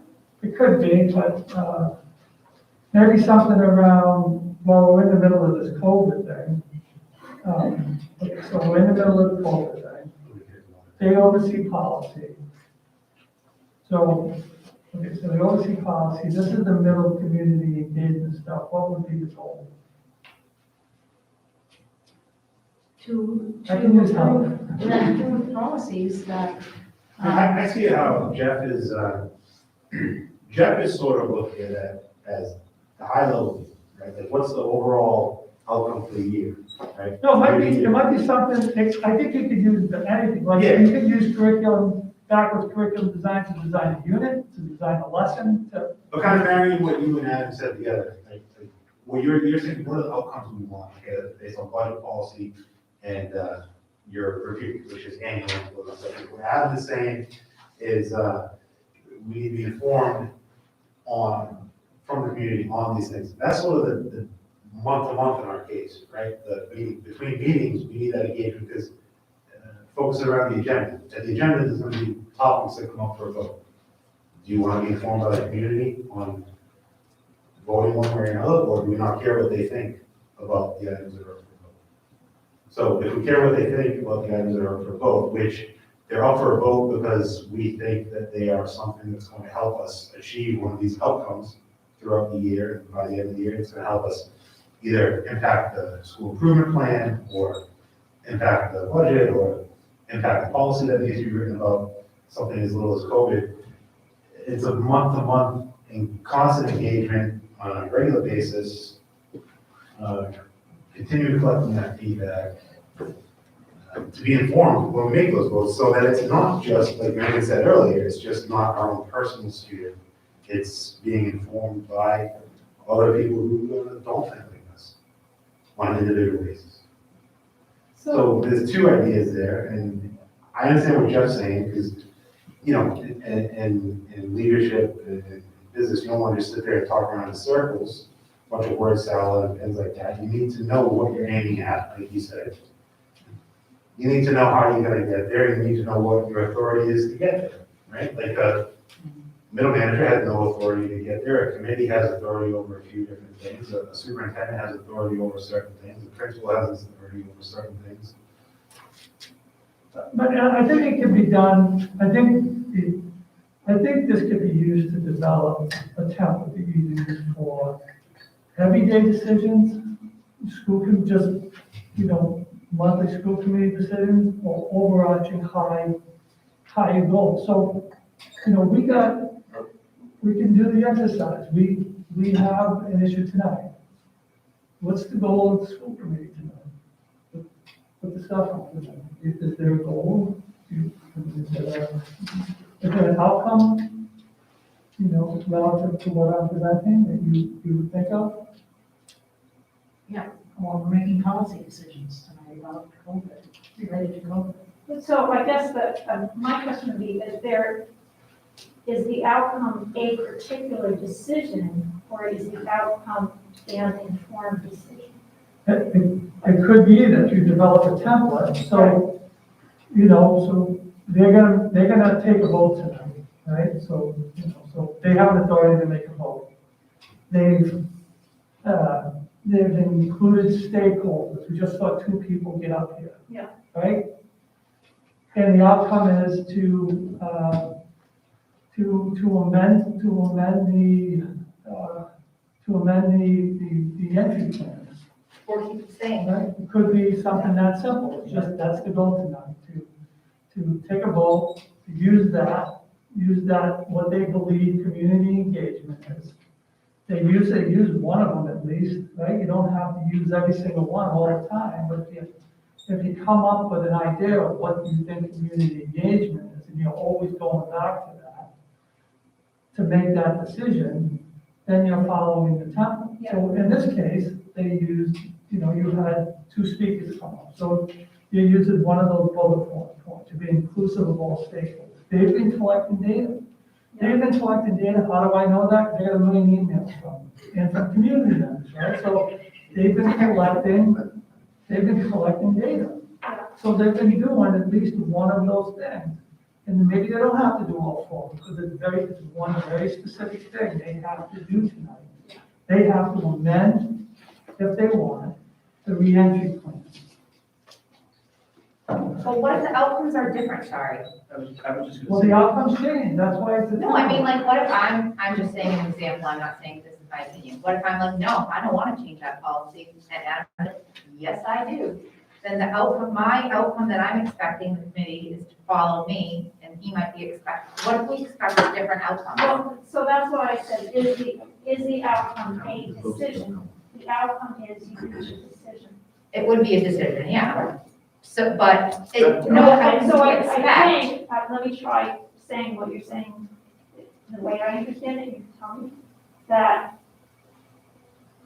you have an issue of something that needs an outcome, and you use this as a tool to get to, it's one of the tools you have to get to that outcome. Yeah, so the outcome tonight is reach a decision on the new DESC test and state protocols. That's what the goal is tonight. That's the outcome. Whether she feels one way, he feels another, they have to come to a decision tonight. They gotta take a vote. Yeah. That's where they stop. So they're gonna take a vote using these parameters in the middle to reach that outcome. That's correct, that's backwards to curriculum design. So I'm going to go back to regionalization, right? There was the outcome was a decision on whether or not to regionalize. And then community engagement informed that out.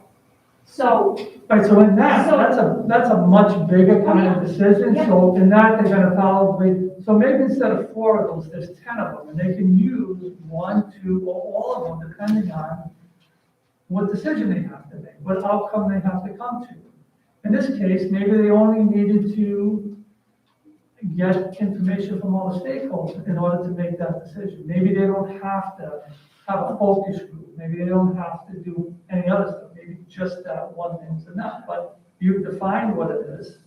Well, and plus the committee might then even say, we're not ready to make this decision yet because we need to consult the community more. We need to do more of these things Correct. before we. So- I think it's less about the outcome being the decision we make, and more about how we got to making that decision in the first Well, place. that's the middle point, Right. so that's what you decided on, but you gotta work it backwards and go, what do we wanna do in order to use this stuff within the authority of what so we. what you're saying is community engagement doesn't exist in a vacuum. Correct. It is part of. And when you approach it this way, it does, I think, when you just, without putting in the context of why are we doing this?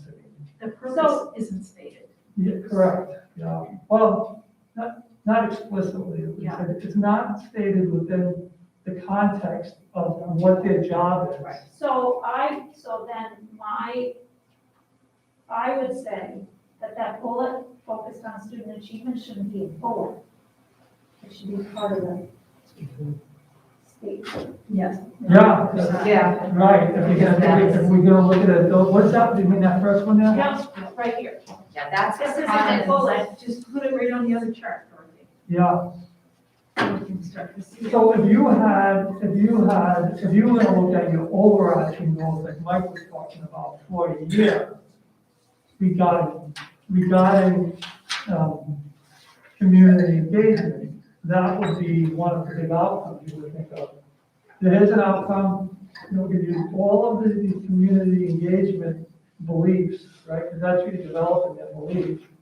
And we're gonna use policy and what other tools we have at hand as community members to get there. But now you have a defined set that everybody uses to get to that. Yeah, that To me, first, that makes sense. I don't know. maybe that that's- first chart can be pulled right out of the MASC charting course materials about the school committee's role. The Yeah, school committee's role is to go about what, use policy, budget, and another one.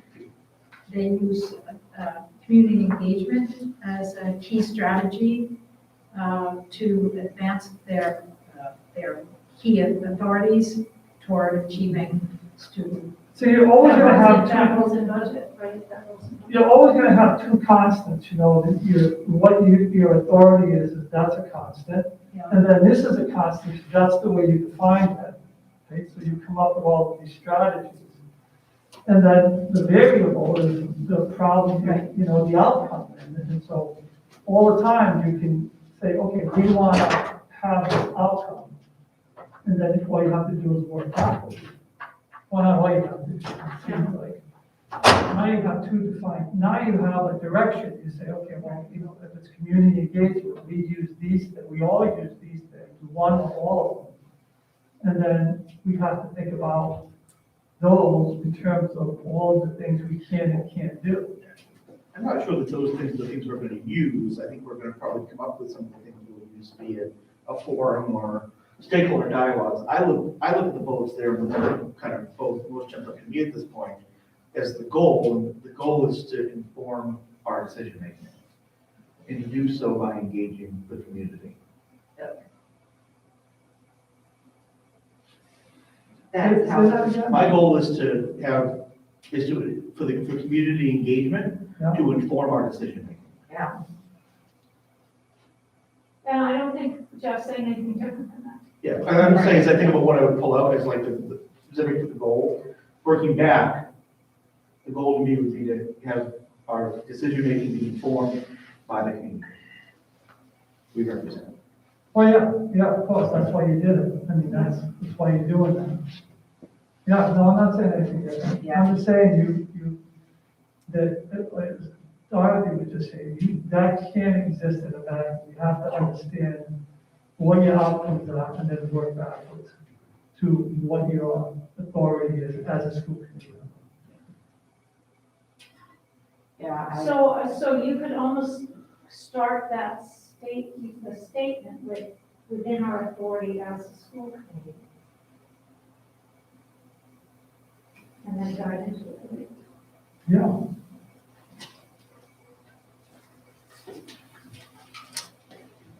You have something all written down, Susan? No, I've got pieces written all over the place. I was just thinking, within our authority as school committee members, our goal is, No, I would say within our authority as a school committee. as a school committee, Yeah. our goal is for community engagement strategy. Our goal is to use community engagement strategies to inform our decision. I would simplify it, maybe saying our goal is to engage the community in our decision making. Say that again? We want to In our engage the decision community in Yeah, our and then you decision say making, using using these. and fit focused on student achievement. It just sounds a little different to me. Engage them in our decision making. And what did you It say? sounds like a collaborative. Engage them to inform our decision We making. need like a whiteboard so that we can write it and we can erase it. It's, oh, is this a whiteboard? We can whiteboard. Oh, the drivers. Big writing, big first grade writing board. Okay. So where am I starting? Keep going. Within our authority as a school committee. Yeah. Right? Is that what we started? Yeah, something like that, I think so.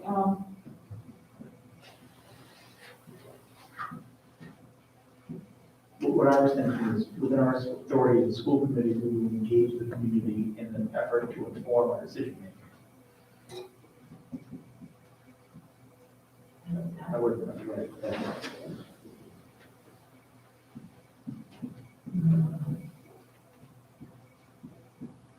So as to inform our decision. I'm gonna change it a little and you can fix it.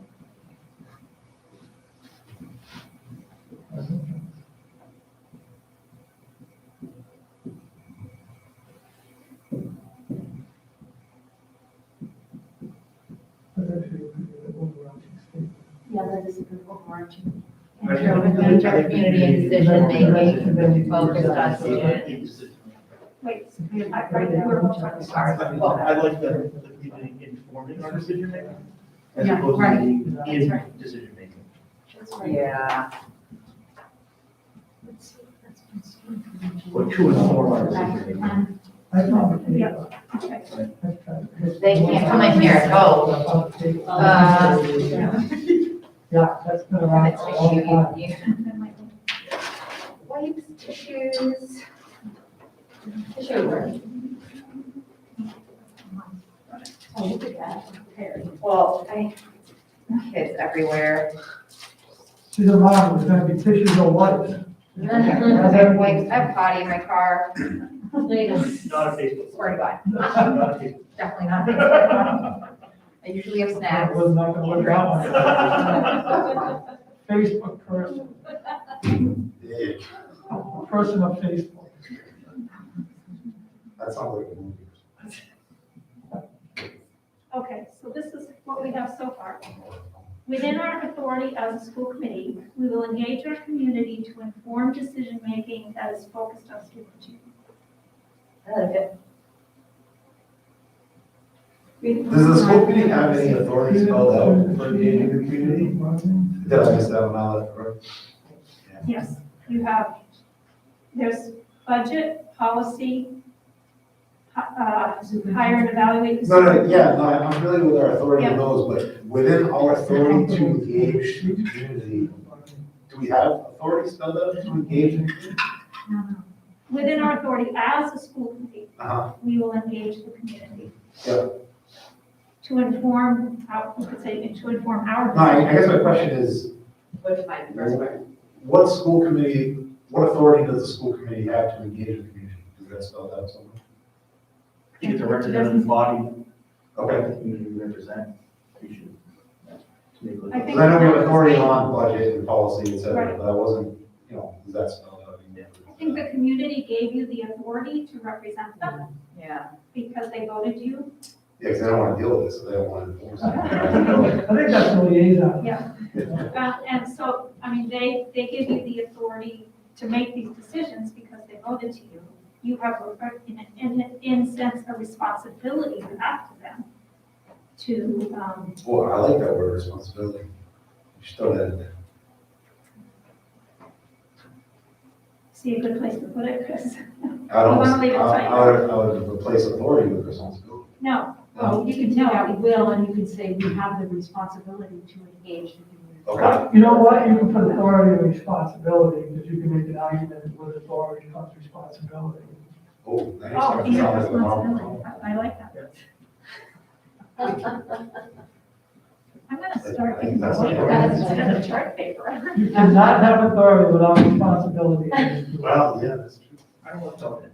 So within our authority and responsibilities as a school committee, we will engage our community to inform decision-making that is focused on student achievement, or to inform the decisions we make to improve student outcomes. What do you think the goals of the school is? I know. If you had to, I don't like the word structure. I agree with the Yeah. concept. I want Yeah, to how okay. it's stated. Yes, I agree. Yeah. To inform the decisions we make to improve student outcomes or yeah, enhance it's a student little achievement. awkward, right? Yeah. That's the end.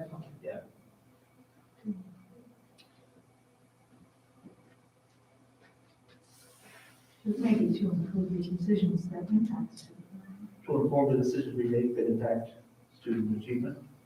Student learning.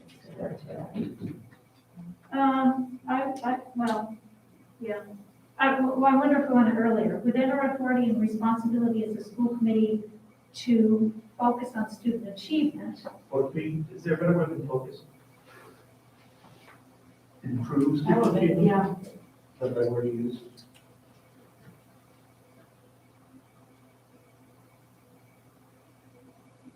I don't like to inform decision making. You know, what, Julie? I don't like to inform decision making. That's my struggle on this. Would you rather place with No, I'm struggling to find out what I would replace it with. influence? How Um, much the school can replace inform? No, that sounds like very long. It should, what's wrong with informed, Julie? I'm not gonna be able to articulate it. It seems like the information we get from the community should inform how we think about something. You feel like it should be more like a two-way street than just inform, Yeah, like help inform. working together. Yeah. Conjunction, but it's hard to articulate. It goes back to this bullet point in here, the quote that Laurie said. Yeah. To the community. With, not to. But engaging the community Engaging is, yeah, is is two-way, informing is a one-way word. Under this, we're gonna bullet those things, right? Yeah. So that, the details of two-way directions, so, Maybe, maybe that's too complicated. yeah, I think we. Yeah, maybe. Sometimes they get unwieldy, Yeah. put a simple statement. Yeah, we're gonna Yeah, good point. we're getting to. I think as long as you can look at it and as a committee define what it is, it's a simple statement. To guide decision making? Full-time. guide. Guide is a good word. I like that with that word, that's a good one. Do we like guide? I don't like that. Oh. No, but seriously, because if they're guiding our decision, they didn't vote on us, well, they didn't vote on us, but they don't elect the committee to then guide them into their decision. They elect the committee to make the decision. We're kind of turning around saying, hey, listen, we want your input here. So So, then I'm inform. like guide. work. I kind of get what you're saying about inform, but you can't articulate it, so we're having kind of a similar Right? problem. I think it's solved with Lori's suggestion to replace the word to. Yeah, What do you mean, to replace the word to with what? So, we will engage our community to inform decision-making. Sounds like we're putting our responsibility on them to yes, make the decision. agree. But if we say something like our community, with a goal to, or with hopes to, then you start to get convoluted. Yeah. So, maybe we should start. I liked how you said the word input. You could say to add input. Gather Information, gather input. Yeah, if there was like a thesaurus, something. information, you just said, right? Gather information. Gather. But inform would be another way to say gather information. Yeah, but I think it's a little more, Thank you. I see what you're saying, I understand what you're saying. What Mike is saying is that the way it's stated, we're saying simply, we're going to take what, whatever the scoop is, and that's going to then decide it. When there may be other parameters Mhm. at play, like, and there may be curriculum that we're deciding on, or something that the teachers are doing with their, One piece. I see what you, yeah. So it's, So say that you say that. To gather information. To What can you say to help? gather information to help guys decision decision making. I'm gonna get the scoop. To help guide decision making, do it. You want something industrial, we'll go with that. Yeah, I would say to help guide decision making. I'm averse to the word guide as well. Oh, you don't like guides? Who else said they don't like guides? Mike said he doesn't like it. Yeah. Health informed, is that health informed? Does that change anything for you? I like the word help, my favorite is Because help. it suggests there's more Right, yeah. at play. Yeah. Okay, Yeah, I like that to help. I don't love it. okay, so do we have enough here as an overarching statement? And then this comes under that, is that correct? And I think maybe, I'm just wondering, is there anything else we want to have on that list? Because then we have a bit of discussion. so let me just, I'd like I'm looking to at the time. say something too about this Boston document. The second page where it has a timeline of engagement. That there is just a reminder to me that this is a long-term process. This is not a thing tonight, it's not a goal this year. I think we should be really committing ourselves to a longer process of further refining what we mean, what our strategies are, how we use this, what our goals are over time. Just a comment. Okay. Okay, so, Yeah, you know what I would like to know about this document, everywhere in here they talk about online, website, social media. And we just had that conversation about, well, who's gonna run that, who's gonna make sure it's fair, who's gonna make sure bias doesn't get. So I'm curious kind of how they actually is. well, and this is, don't forget, this is the administration. This is not the school committee. This is an office within the Boston Public Schools. So probably like their marketing person is gonna do it. We'll get the senior director of community engagement. Yeah, that person is probably doing it. Well, they can have them, they can assign it to somebody, assistant. Yeah, also it's Boston, so they've got Yeah, huge sources. And this is what it's probably doing on. So just, Yeah. Just a department. we have a hard stop at quarter of. Yeah. Okay. So I just want to take we won't do this. What do I want to do? So sometime you might want to read through the three scenarios. Because there are things to tease apart in there about, how would you handle the situation? What might be different ways to handle it? What would be the most effective way to handle it? I tried to do three different scenarios. One that was really focused on sort of a one issue, like a parent with a one issue problem, that was their child. One that was a parent had an issue that really kind of fell under policy or the school committee, which would have a different path than, a parent who might read the character. Maybe you help me. Or, I don't know. Yeah. And one that was something that school committees face all the time, where there's a decision that has to be made by the administration, and the community doesn't like it, but you can't say anything. So, how do you handle that and sort of the community engagement? Some of that is having like the trust, being able to build the trust of the community. When people are coming to this, I've had it happen, people come to the school committee and say, why did that teacher get let go? We like that teacher. And you can't, I'm talking about these as these kinds of examples I think are really useful. In fact, Megan and others have brought them up when we did the trainings before the meetings. Sometimes Megan would say like, well, so, how should we handle this scene, right? You've asked us that sometimes, and we talked about those things. And so I'm wondering if we might consider something like, instead of a full meeting to just talk about these, could we do like a mini time session where we talk about one or two of these and have it be shorter? You get on, you have a conversation, you get off as sort of a continuation of the training session, whether something like that is people would want to do and find beneficial or not, because otherwise these will end up in our folders. We won't really get to talk about them the way that would be useful to us. So the other, so I just think we don't have time to go through them tonight and sort of finish up the other part of the discussion I'd like to have. I'm just gonna, we talk a lot about the importance of the open meeting law and following the open meeting law.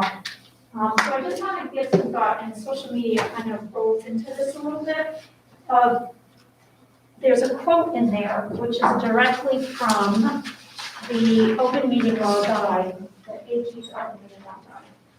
The purpose of the open meeting law is to ensure transparency in deliberations on which public policy is based.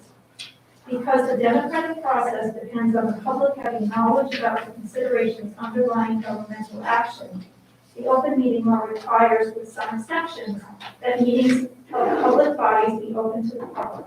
It also seeks to balance the public's interest in witnessing the deliberation of public officials with the government's need to manage its operations efficiently.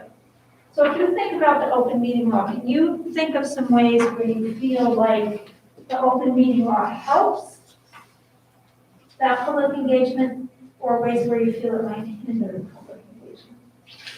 Or some examples might be social media. Yeah. Might be agenda development. I'd say hindrance is definitely social media. There's something that's out there and we know we can respond to it or like it or whatever it happens to be, but if so many of us happen to do that, then we're in violation, right? But it's only just to engage with the community and give the right information. So, and this is somewhere you see administration or thinking about how do we as a committee handle social media, because it is giving information. If someone can get on and say, you know, the correct information is in this document, here's a link to it. Or it's in the minutes of this meeting, here's a link to it. That doesn't violate, one of you doing that, it doesn't violate the open meeting law because you're just giving a fact. You're not venturing an opinion. Does that make sense? Sure, yeah. So sometimes, or, you know, calling up Jeff and saying, this is out there, is there a way we can get the right information out to people? But you are absolutely right that sometimes in trying to do your work, ensure it's being done in public means that you're not on social media sites deliberating with each other, right? Because that would hinder the public's transparency and put you in violation. What about agendas? I don't have a lot of experience with school committee agenda days. Or, you know, the development of the post-community website. Do you ever feel like that might slow down your work? Have open meeting law, like, slow down Yeah. your work? Yeah. To develop the agenda? It's tough because you can't add something last minute. Yeah. That's kind of frustrating. Yeah, it's frustrating. However, if you're a member of the public who had an opinion about what you might want to add to the agenda, and you didn't get a chance because you didn't see it on the agenda, and you just started talking about it, then you Some sort of things- slow down your work, but you serve the public better. I know that some things it's like, you know, like if a club from the high school just needs approval, I mean, is the public gonna care? Or, you know, then we gotta wait a whole other month or a whole other 2 weeks or whatever. So I think some certain things, it's like, you know, we gotta follow the process, just slows it down. But yeah, absolutely, something big like, oh, we're gonna have a COVID vote or something, yeah, like people wanna know, they wanna be informed, they wanna be here or have their voice heard.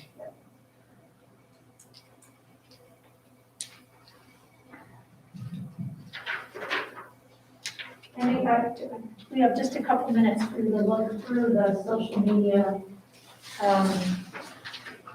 for school committee members that's in there.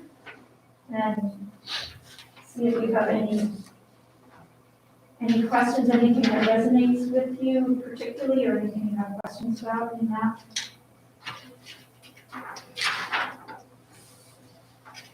This gets to that balance with social media, I think it's the way people get information.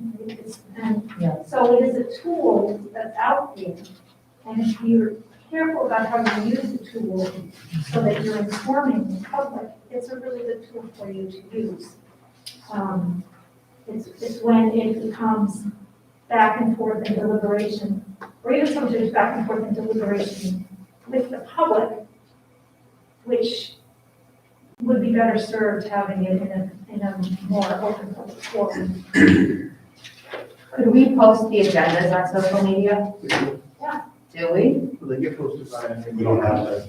I know it's a Tohoto PTO, and we post it once you can see it. Oh, on that page? I'm talking like in that BBRC. They post it, the owners of the page post it. Does Caitlin? I think she does sometimes, but I don't think she does every time. No, I don't think, but not all pages do what that was referred to. I've seen, So they have, but it's just not consistent. But they're not Yeah, subject, it's like they're not subject to not the meeting. It's not managed by us. I'm wondering like. Well, posting the agenda. No, the group she's talking about. Oh. I think it's important.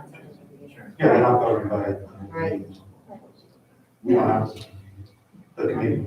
to your point of sharing factual information, nothing would prevent any of us from posting a link to a meeting agenda saying that the school committee is part of the agenda. Yeah, just- There are other Wouldn't six communities, times over, but in other communities, there are school committee members who will have a Facebook page. Right. And post the agenda, post the minutes, post reports, it's information.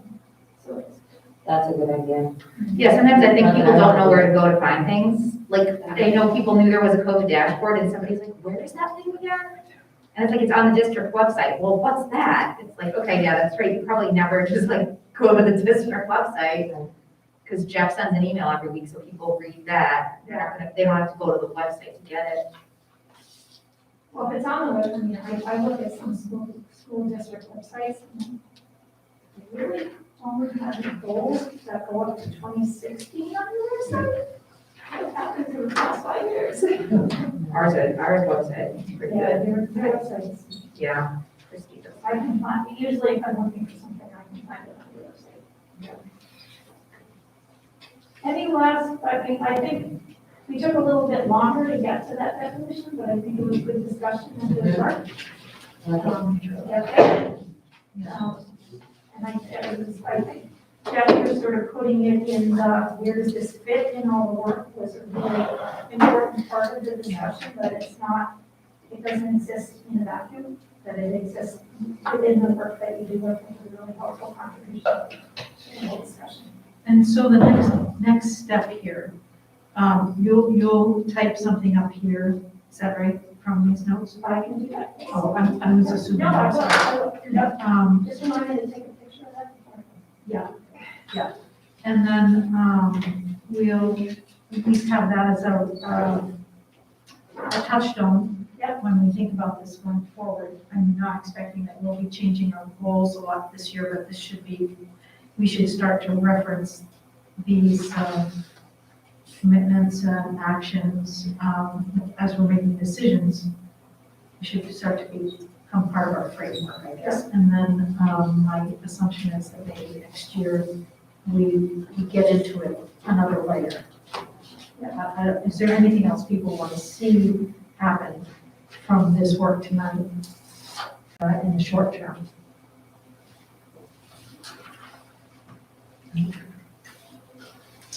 I think maybe more surveys, probably on more work, sorry, Jeff. No, Like, you should do your own survey. I'll do a survey. There was the cooking surveys. I just think that's the best way to get community, yeah, like especially when we have big decisions and it's like, you know, some people, again, I only know what my people think, but a lot of those people think like me, so it's. Right.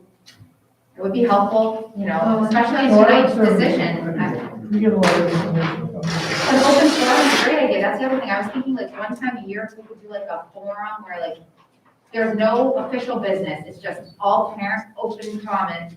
And we try to at least make commitments to what we're gonna do to address issues on the spot, so they don't have to, we're not, all right, we'll add that to our agenda in 6 months. It's like, all right, we're gonna do this, we're gonna do this, I mean, once a year. That sounds difficult to me. Dorothy, do you know any school committees that do their own surveys? I mean, I haven't seen it, I mean, most of them come from the school. No, no. They may work with the administration to say, here's the information we want. The other thing I would be careful of is too many surveys. People will stop responding. There's always a survey to respond to. Yeah, we haven't had any this year though. Plus, we also have access to surveying our school families more than we do the broader community. And they're keep thinking about how they're doing on some certain issues. Dorothy, thank you very much for your time tonight. Thank you, Dorothy. Pushing our thinking along. You are welcome. We will see if we can make use of it in the coming months. And we look forward to seeing this sort of on the page a little bit. And with the assumption that the person that we look at will want to revise it, and sort of massage it, wordsmith it. But we hopefully get some core ideas. But, yeah, hopefully Just you're right. 90% of the way there. And thank you also for these resources, because these also are things that we can continue to look at in the future. And if you don't mind, I'll just. Yeah, that's quite a bit. Thank you. All right, so we're ready to move back into the business portion of our meeting. Everybody okay, ready? Yes. All right, so we start with, well, actually, the agenda says that we go to the discussion with the DESI letter, but I'm wondering if, with the group's approval, if we could move back, if we could hear from Jeff first and then do the DESI letter after we hear from Jeff, as whatever he says could inform our thinking. Sure. Sure. All right, thank you. So, Jeff, why don't we go to you, your superintendent's update here. Okay, so, so one thing that doesn't need a vote, that I did send you is we got some suggestions from the nurses that were sent, January 10. There were 8 specific points, and I gave my recommendations on those. Most of them did not, none of them actually required a school committee action in light of the new proposal from the Department of Ed. So, and also, as I said, when I looked through those, you know, the overwhelming theme was that the nurses were not able to get their work done. So I did answer those and I sent those to you. If you have any questions, I'll answer them. But what I really want to get to is the proposal. It's in the drive, it says proposal to adopt DESE new COVID-19 testing program options for K-12 schools dated January 25, 2022.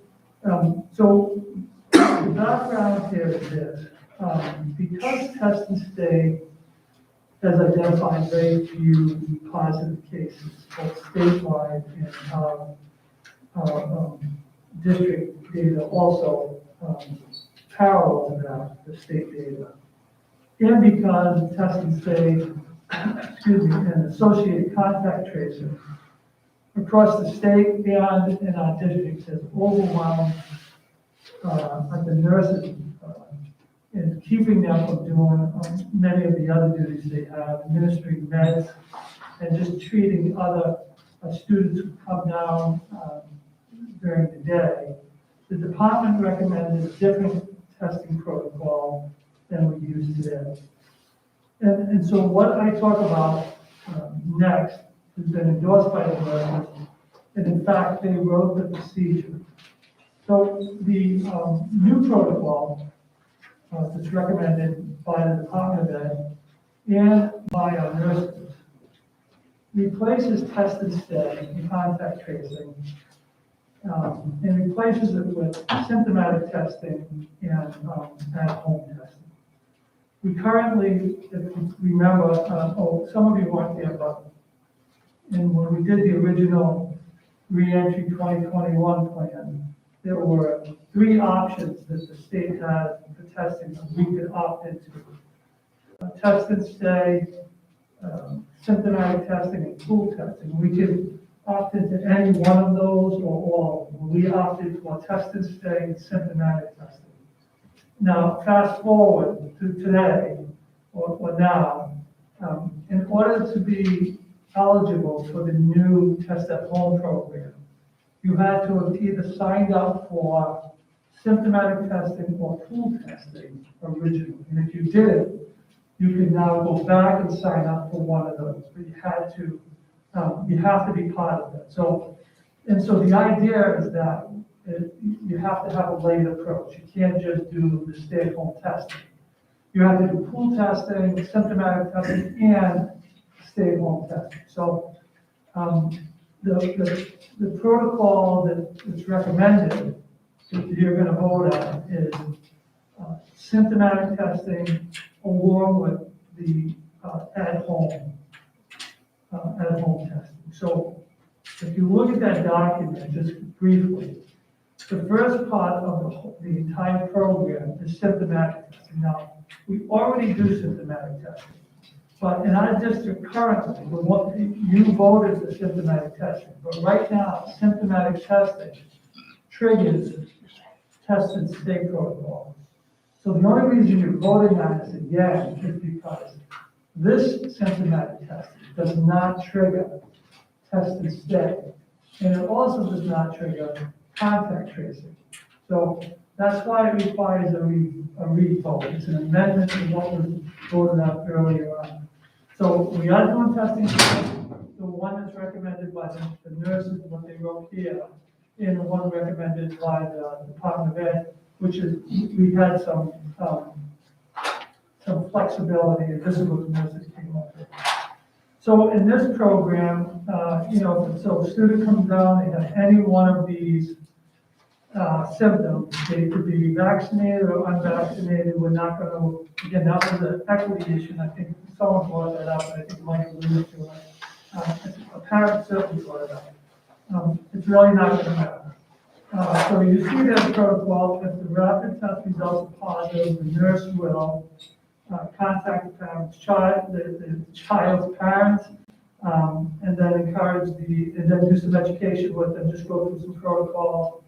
The nurse will encourage the parent to contact the child's primary care physician and then inform all out of school close contacts, inform Christie, the Department of Education state still requires that we report positive tests, so Christie does that every week. She does it on a rolling basis. I don't know how she does it on a rolling basis. She does it on a rolling basis. She gets them all in.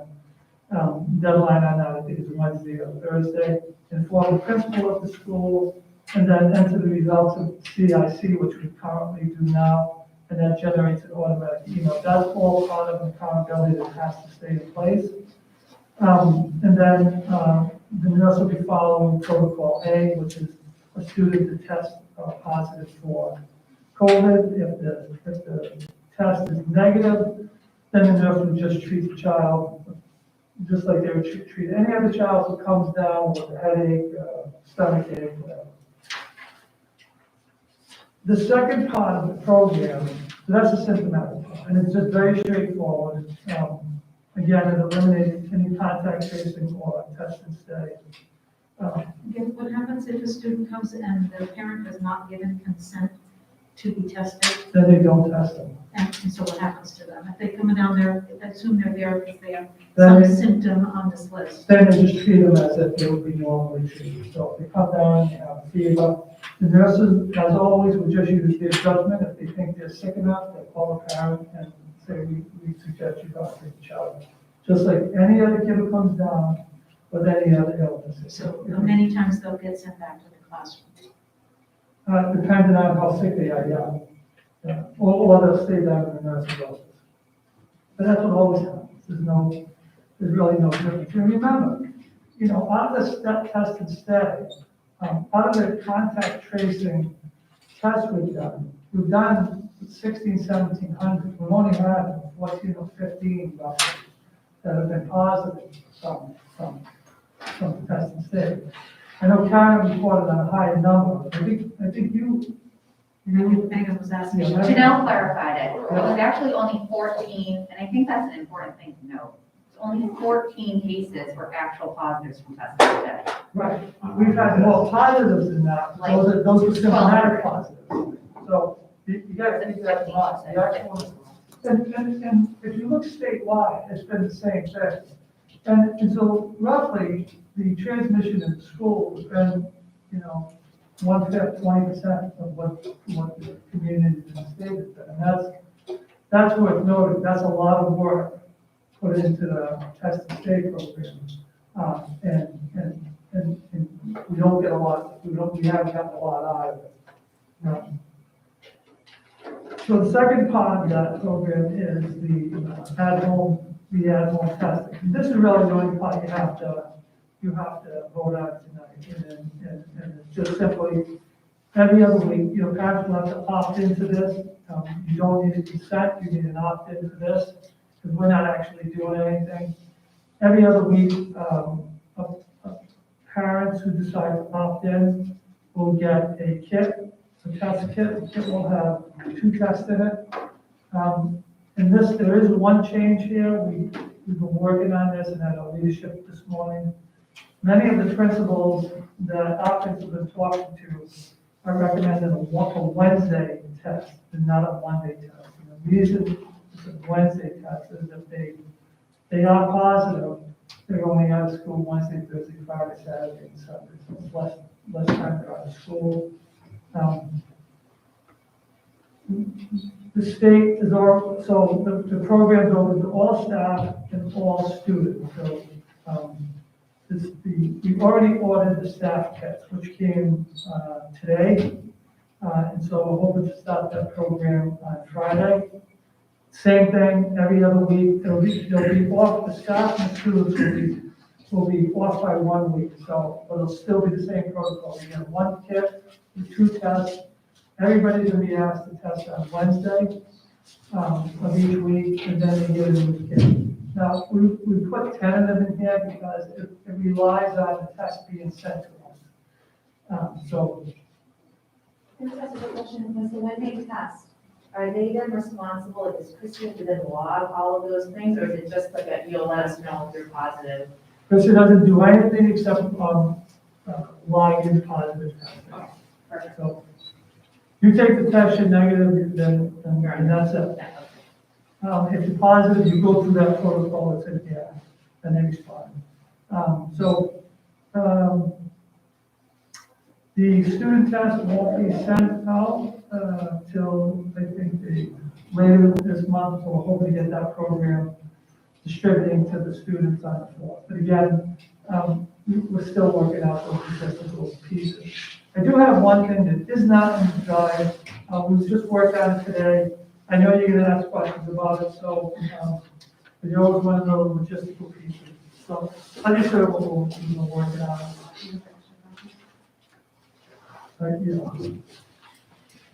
I just gave it to them. They're really the most important people. For people who I don't get this tomorrow. We haven't released it, that's why it's only goes to the school committee.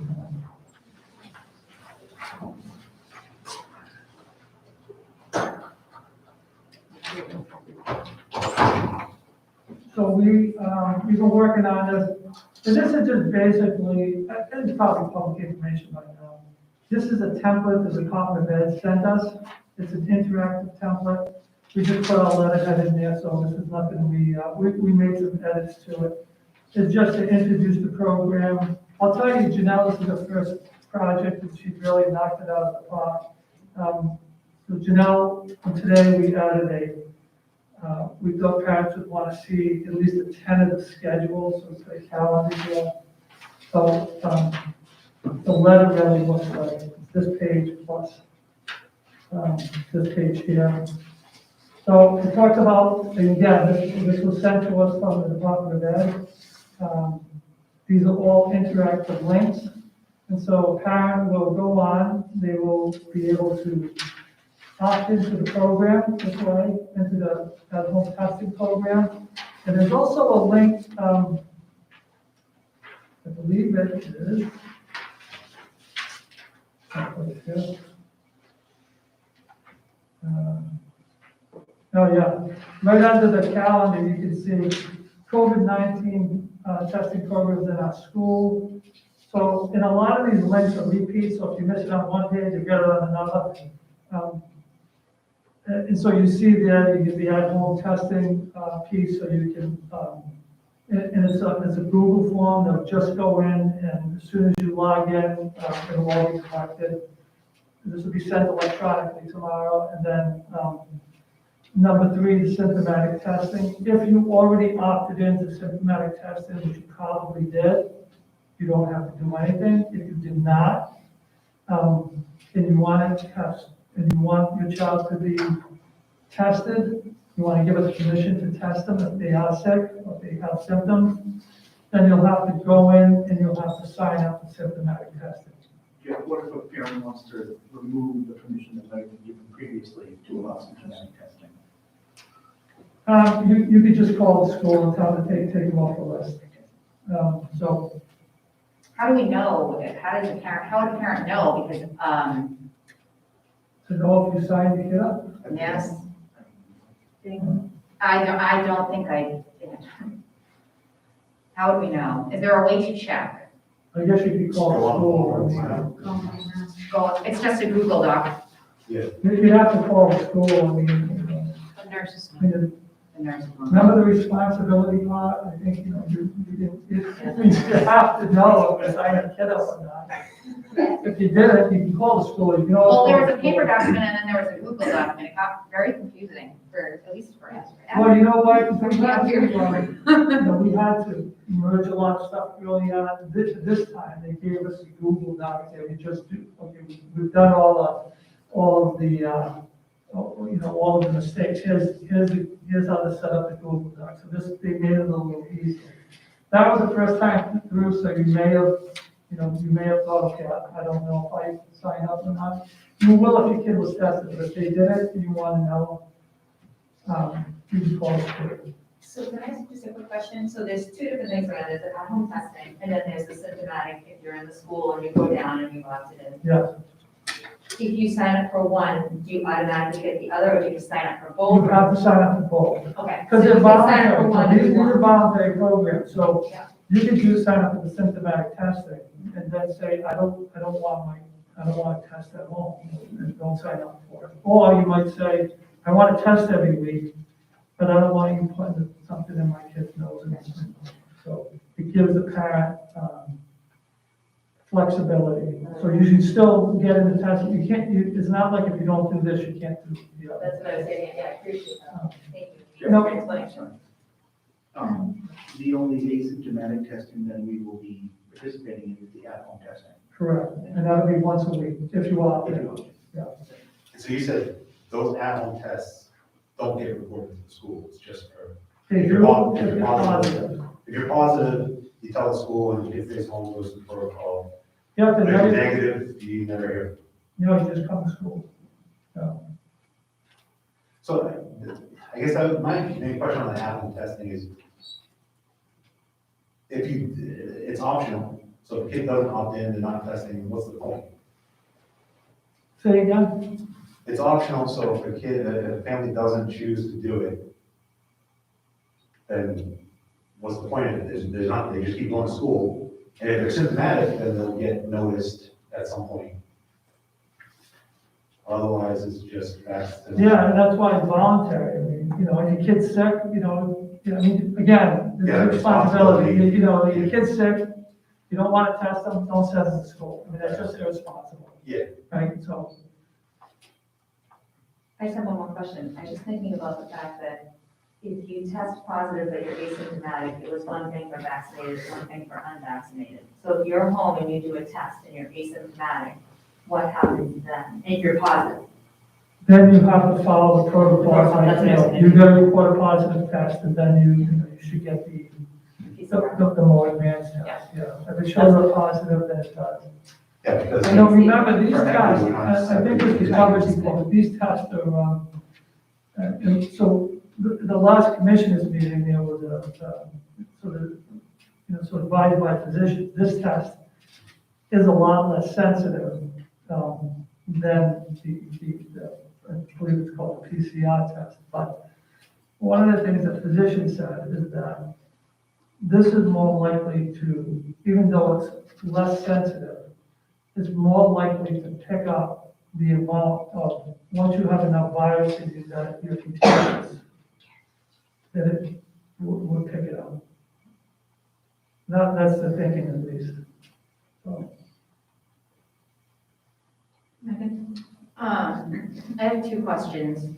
So the first one is in this letter that you guys wrote, I think you said Janelle wrote it.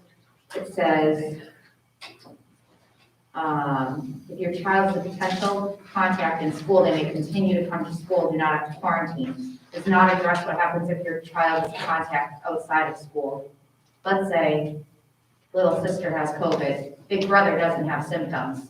I think you wrote an email like that. You did. come to school. What? There's no contact tracing, so you come to school. So even if you're, Or you stay home, it depends what your parents, decide.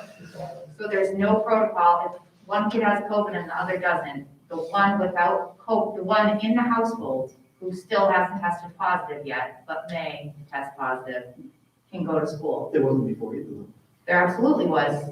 If you were a close contact outside of school, you automatically fell into protocol C. No, you didn't. Only if unvaccinated. You absolutely had to report it.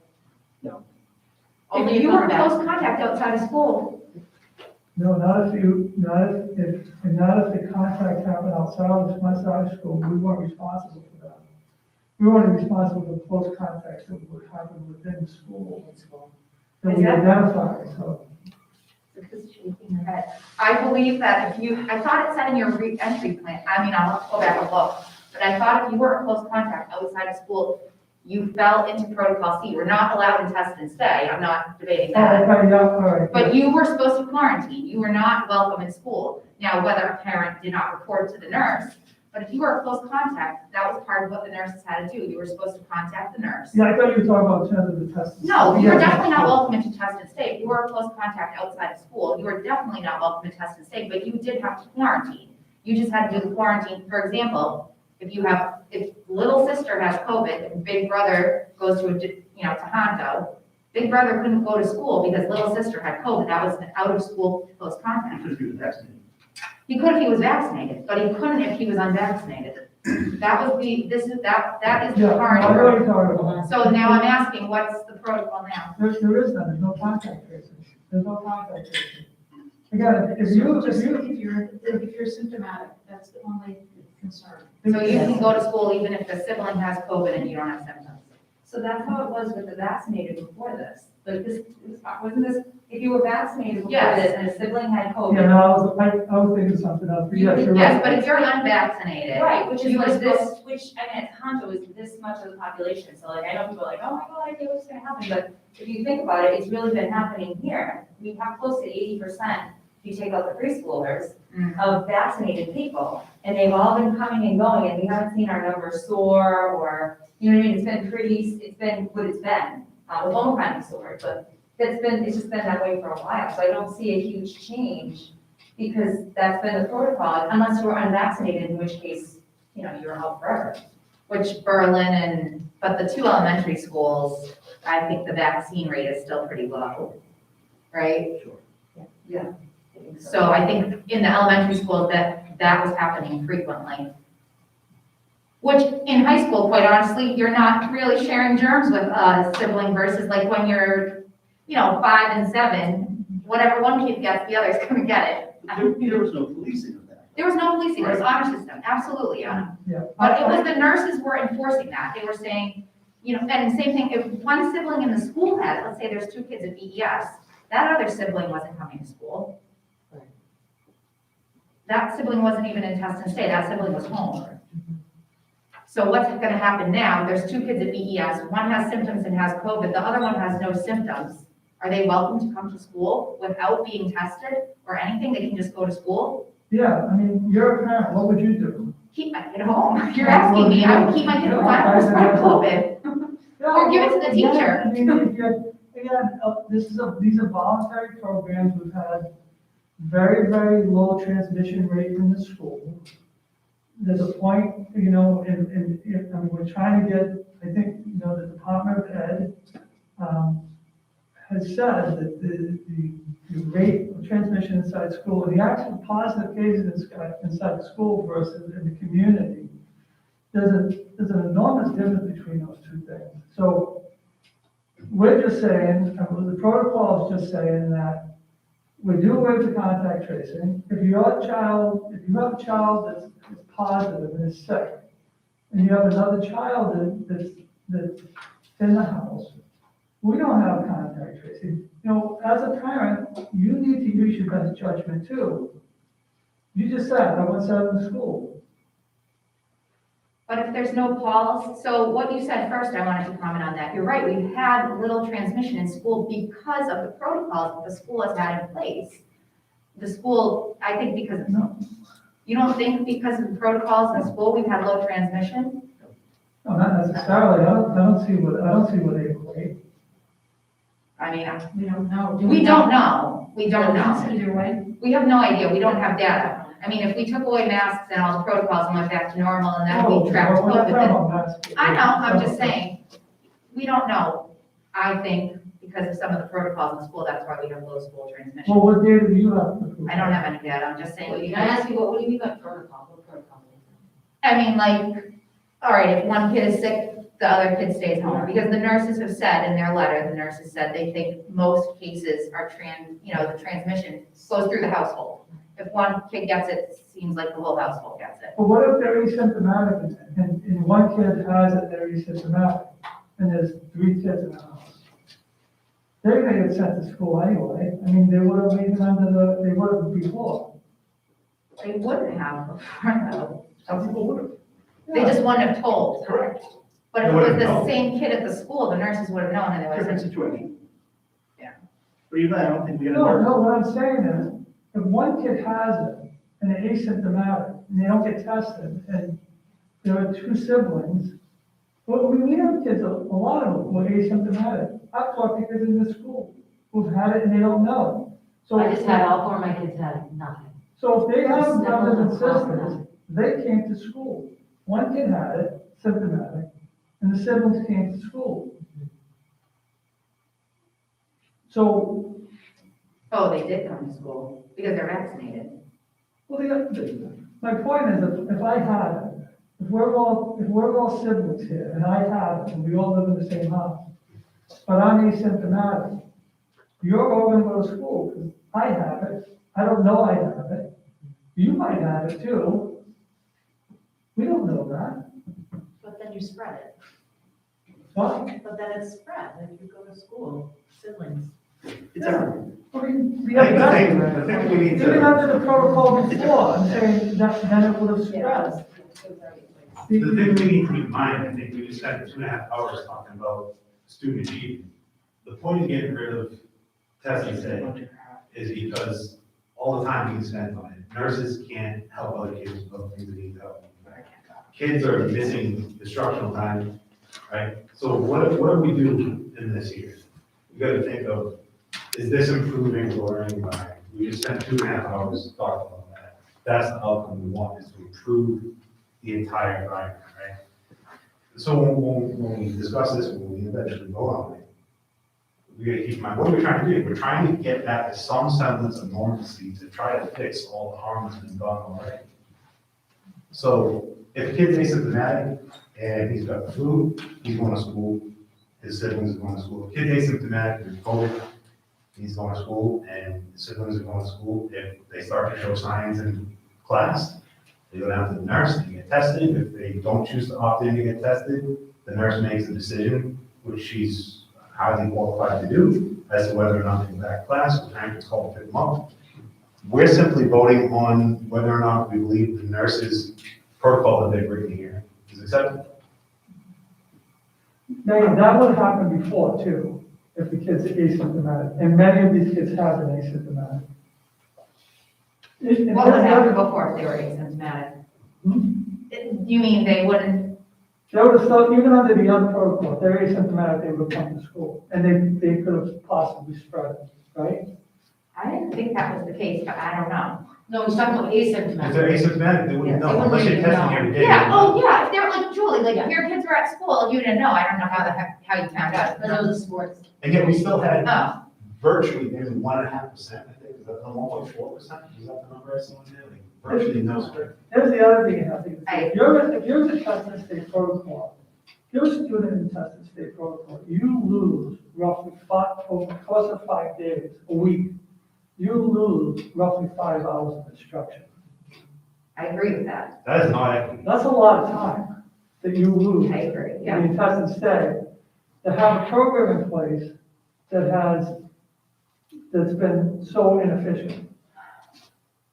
I'm not against dropping test and stay. I agree with dropping test and stay. I don't necessarily think that it's, doing us, I think it might be more harm than it's worth. But I guess my concern is just, if we're not doing test and stay, and people are gonna opt, and people have the freedom to opt out of symptomatic testing, and they have the freedom to opt out of this at-home testing. And now it's like, okay, if it's going through a household, and then they're gonna send the kid to school, I guess my concern is, well, is the spread gonna increase? Well, there's still a safeguard there on the symptomatic piece, even if they don't choose to test, do symptomatic testing. If they're noticed that they've got, kids sitting there shaking with chills, or you've got a fever. Oh, yeah, they're gonna get help. They're still getting pulled out, so there is a safety gate there. Even And I if trust the you choose not nurses to with that. opt in. Mhm. No, I agree. And doing away with test and stay gives the nurses more time to catch those, or look at these. Or if teachers aren't having to do contact tracing, gives them more time to pay attention to these things, to pick them fast. And to your point about out-of-school contacts, you're assuming everyone's at the COVID might be. But that's not the case necessarily. You're right. A parent who can't afford to stay home and has one kid that might have had COVID and 3 others that need to go to school, very well may have sent those kids to school. So that's true about the flu. I mean, we run into those situations all the time where a kid comes in and he's, they're sweating, the parents sending to school. So you're right. I mean, There's it's no not- doubt, people are sending their kids to that's school what sick, happens. there is no doubt, and that's not COVID, that's through the years. Yeah. I mean, I think you have to remember that this was written, the nurses wrote that other document, but the nurses wrote this document too. This protocol is what they wrote. And I trust their opinion in that they know how much time they spend during the week doing test and stay. They see the benefit of it.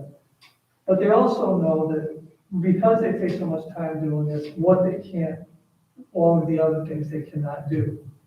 They also know how much time students are out of class because they're involved in the test and stay protocol. So, this isn't Zangy making this up. I don't go in there and do that stuff. So I trust what the nurses, I'm telling you here what they're putting forward. How do we know if this new protocol is working? Are we relying on the State Department to compile state level data to tell us that, or do we have any local metrics to make decisions from?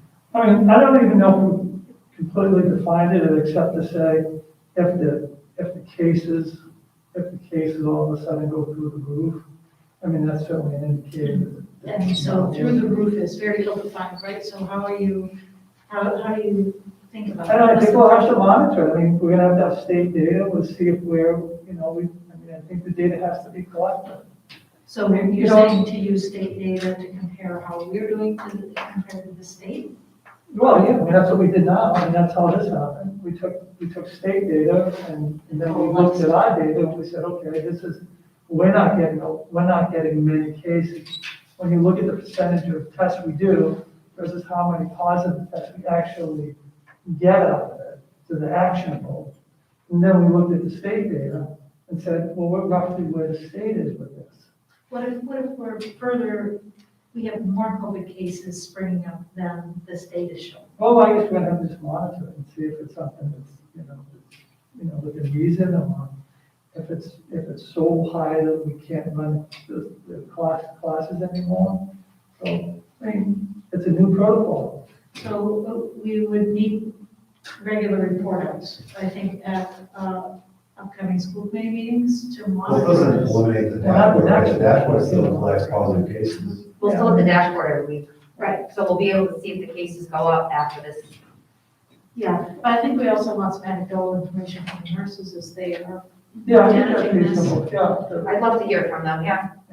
I mean, that's reasonable to see how it's, maybe if they're seeing more symptomatic things, that would, Or if they're finding that families are sending in many more sick children than we had before. Yeah. Or, there could be a number of stories there. So my understanding of this proposal is that there are three parts. And I'm just going to reiterate these because I think we will take one vote that encompasses these three parts. One, if we approve this proposal, we will continue symptomatic testing as described by the nurses here. We will discontinue contact tracing and test and stay. And three, we will offer families the option to sign up for rapid antigen at-home testing and receive those kits at home. that sounds very good. Okay, Yeah, do everyone's that. clear on those three pieces that come with this proposal. Yes. Okay, are we ready to move on from here? Do you feel ready to? I have one more Go question. ahead. One more, it's more of a comment. I guess, I kind of feel that maybe this might need, maybe a little bit more community engagement. I don't know, Jeff, have you gauged how people feel about this? I mean, I'm sure some people are like, yeah, no big deal. And I think others are gonna be like, oh my God, I'm not sending my kid to school this month. There is gonna be a group of people that feel that way. So I guess I'm just wondering, have you talked to anyone else? Have the nurses talked to anybody? Do you have any feelers out on how people feel about this? And would it make sense to maybe gather some data? We're planning on starting this program this week. You don't want to vote on it, we don't start the program. This program is very highly subscribed to throughout the state by other school districts. What we do plan to do is, we're going to send an equity survey out, and Susan and I had actually talked about this earlier. We'll include some questions, and we could probably develop some more questions actually, because, once we get a couple weeks of this going, we can, maybe you can help develop a couple more questions. The survey's not out yet, we're still developing it. But maybe we can add a few more questions and just relative to this. And the equity piece, because that's really what it is. I mean, my child being treated unfairly because you made this decision to go with this program. So it may be something very specific about switching from test and stay and contact tracing to this. I think that would be a fair question. I don't know how it would be. It's after the vote. It is after the vote, so what happened? But you want to go back on it? You vote to go back to? So the next piece about community engagement, you're saying this protocol has been written by the nurses. This protocol is written by the nurse. So- and So the community, over the weeks and months and years we've been doing this, the community has been begging us to listen to our local health officials. That's true. Who's more local of a health official than our school nurses who are in school every day, dealing with every single one of these kids, same kids day to day? They know, I would trust the nurses more than I would trust anyone else. I mean, the community wants us to listen to local health officials. And I would They're say, local. I've been very upfront about getting an extra nurse and all of that stuff, but I have to tell you, the nurses, I don't think they can sustain the pace they're at right now. Oh, I agree. With these programs, so, I agree. so we got something in place that it seems to me has not been very effective at slowing down, of the goal of slowing down COVID in our schools. Possibly, and by nurses' accounts. So this frees up our nurses, gets students back into school. Been endorsed by the nurses, it's been endorsed by the Department of Ed, been endorsed by the Massachusetts Department of Health. So could it just blow up and you have to revisit and say, okay, this isn't working? Yeah, I mean, your vote isn't in stone. I mean, it's a guiding vote to get the program going.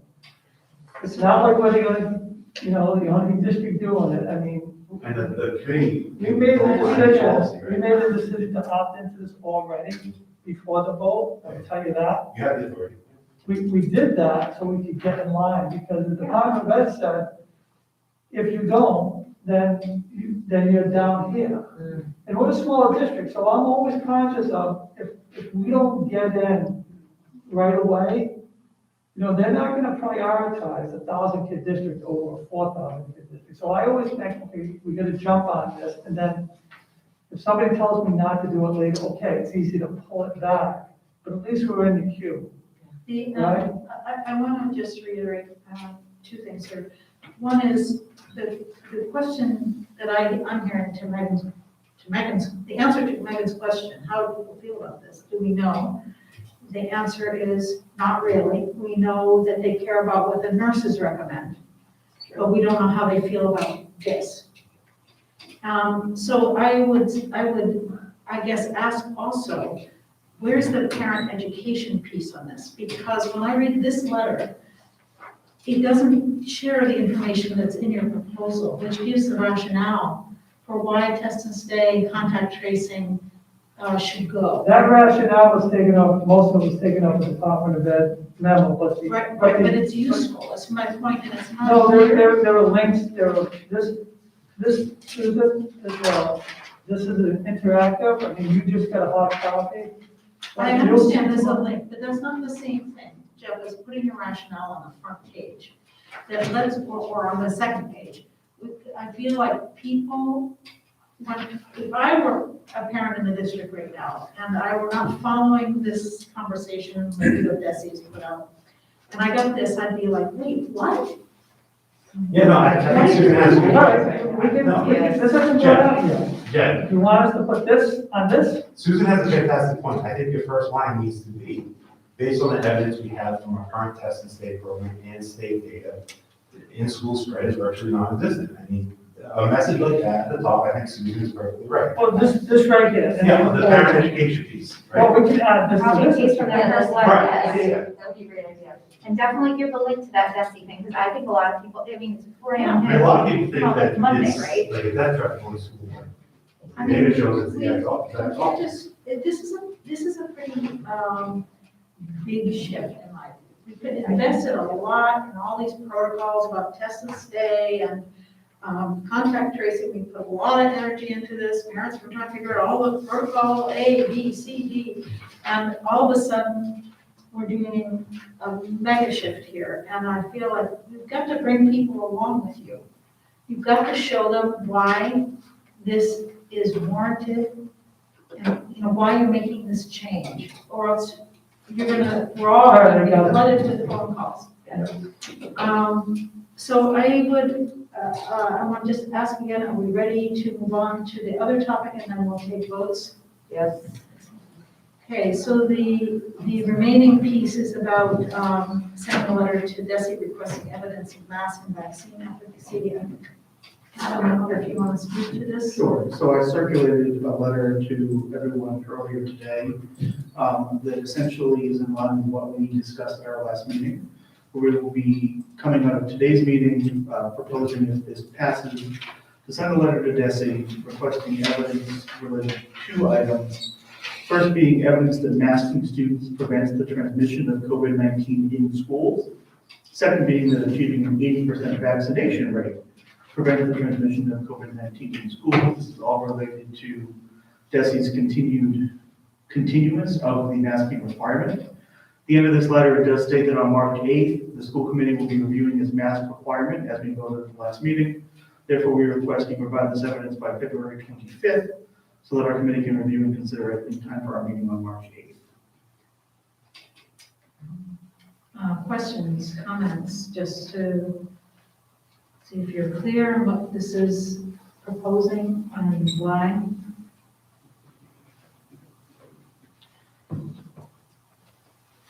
Adam, I have a couple questions. Given that we know that the Sandwich School Committee, Kate, has requested this information 4 times and not been successful in getting any informative response from DESE, do you expect anything different from our letter? Not necessarily. Okay. No, we learned that over the weekend at the Johnson Listeners. Several of us remember. Yeah. And I've heard of that there are other towns, I guess, who have done similar. Yeah. Can you describe, since you initiated this, Adam, can you describe what your motivation is behind the letter? Like, what do you want to accomplish from this? I think speaking to what we talked about earlier when it comes to being proactive, we know that DESE is going to make some kind of decision about extending the mask mandate beyond February 28th, in advance of February 28th. And being prepared to handle that new DESE recommendation or requirement at that point would be good to see if we can gather the information we need to appropriately discuss their next decision at that time. So my goal was to get our hands on any information they might have demonstrating that either of these 2 mitigation strategies are actually effective at preventing the transmission of COVID-19. I have yet to see the data that indicates that in terms of C rating. I think that Jeff had said to me once, that really the DESE's information supporting that, you have to, I think you called it a logic trail, Jeff.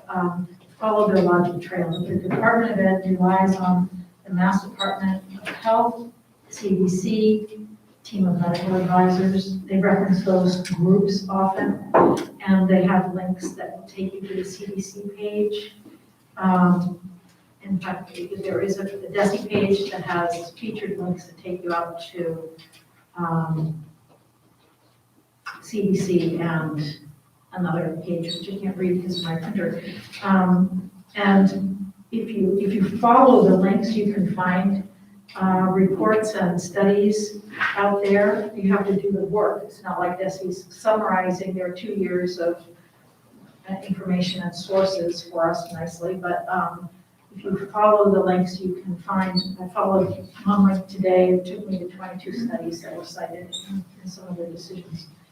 At the CDC page, right, it takes you out and about. So are you looking for the department to give you something short and sweet here, or do you think the committee ought to be doing legwork to go follow their logic trail as Jeff had It's said? their requirement, and I think we should draft their requirement of evidence, footnote of evidence that proves the point that either of these 2 strategies are effective. These 2 specific, Mitigation strategy, masking and vaccinating. so you feel they should be presenting us, we shouldn't have to do the work to go find it? They're requiring us to follow a mandate, they need to back that up with data. Okay, and so if they don't come back with that information, which seems likely, what would you think should happen then? But we have a meeting on March 8th now, where we're going to discuss our mask requirement and talk about what we would do going forward. Okay, so we just have to decide, what do we make of that? Our agenda for the 8th, so. Whether we have the DESE stuff or whether they respond or not, we're still gonna discuss it, I think is what we agree, right? A lack of response. Lack of response, yeah, that also agree. I think you should be very careful about adding 2 variables to this equation.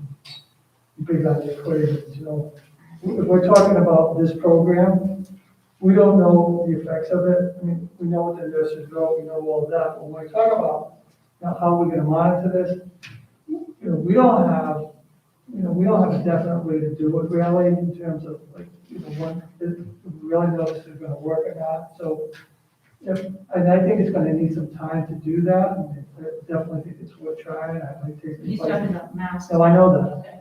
I think it's worth trying, but if you now start to think about, because ultimately what you want to get, what you're trying to get at is how we're going to get these masks off, right? So, and Desi already has, there is an off ramp for that, it's the 80% right now, and maybe that comes down.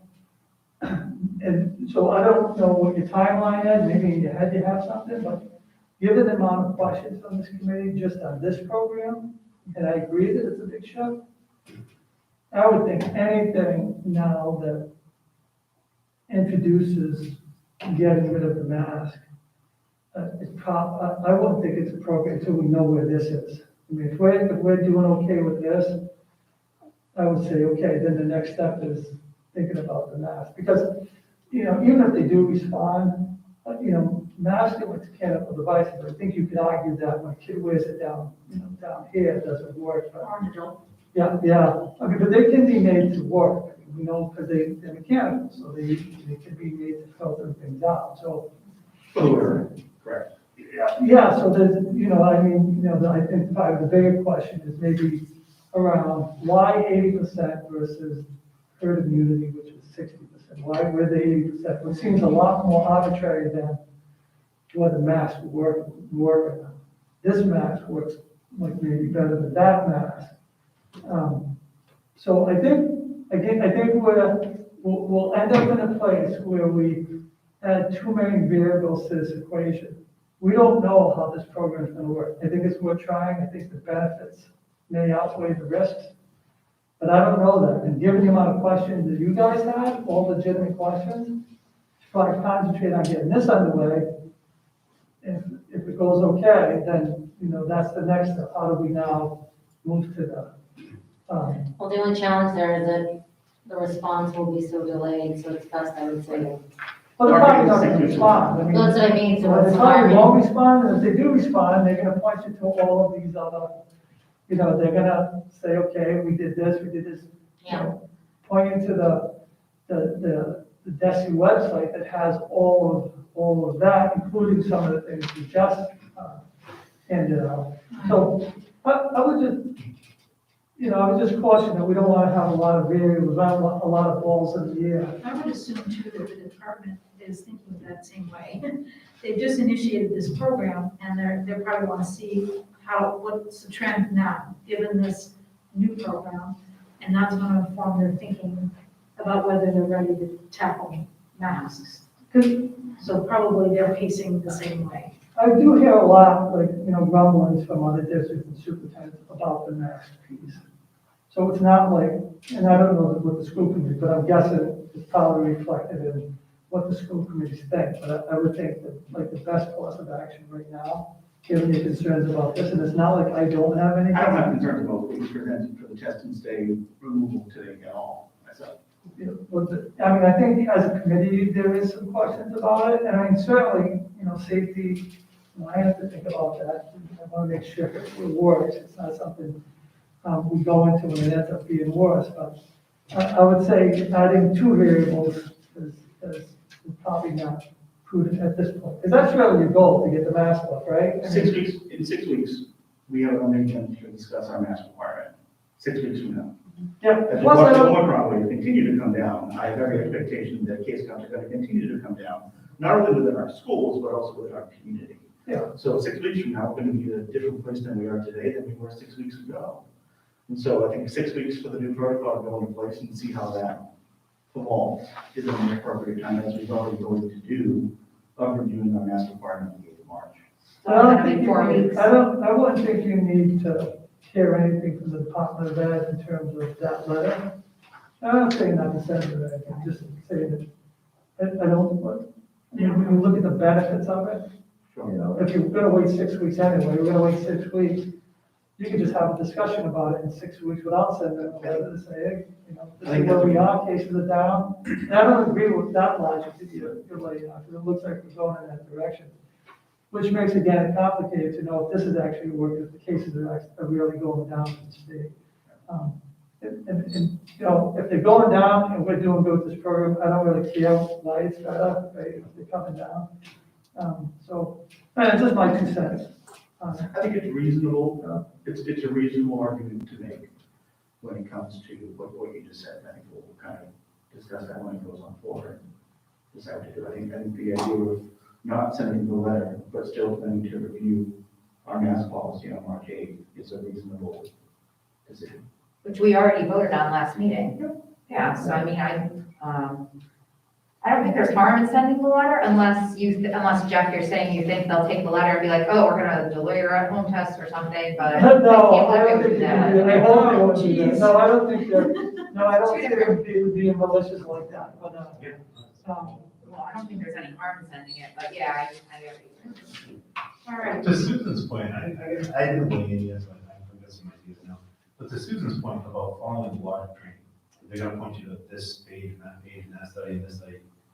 Someone said earlier tonight, I don't know if it was Megan or Julie said, you know, you can find whatever science or data you wanna find, you can find it on whatever side you wanna find it. So we don't even need to wait until March 8th. We know what the data is now, we know this side, that side. I mean, I'm almost in a motion to remove masks right now. And if we could, if you want to wait till March 8th, then wait till March 8th, but, I'm concerned about the other side of the equation is the learning. We know the data around learning impacts with masks, especially young kids. Can you tell us anything about the equity piece in this? in terms of the learning, Yeah, I mean, how do you teach a kid to learn with face on stuff? So we have, I think last meeting, But and let me just interrupt for a second. yeah, Because our task isn't to talk about masks tonight. no, I'm referring to his letter and what we need the data for. But, so that's incoming March 8th. No, in regard to whether or not we send a letter to get the data. That's my question. Okay, it sounds like we're talking about masks. Well, yeah, it's a letter to find out what we need the data for the masks, yeah.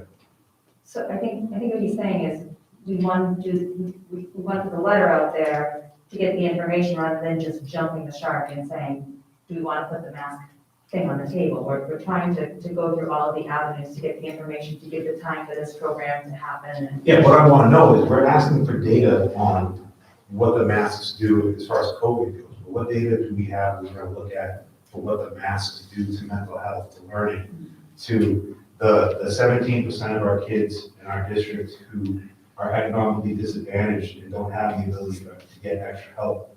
Over the last few years, I saw last meeting that the English learning students has grown 625% over the last few years.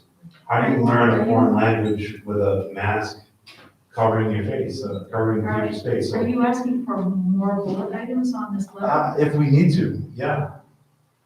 Okay, so you would need to maybe make that proposal, or maybe there's general consensus. Do we have any information on that? Do we, Does it as a exist? school committee? Just Jeff? I know you're going to be looking at that throughout the year. It's all research, it's getting out in research base. yeah, I mean, I've seen, there's plenty of articles out there, plenty of research. I mean, and we know that in terms of, younger kids like 1 in 5, watching teachers model, you need to, it certainly helps if you could see. Right. It So they're not doing also, that it also anymore. affects socialization skills. So there's all of that data.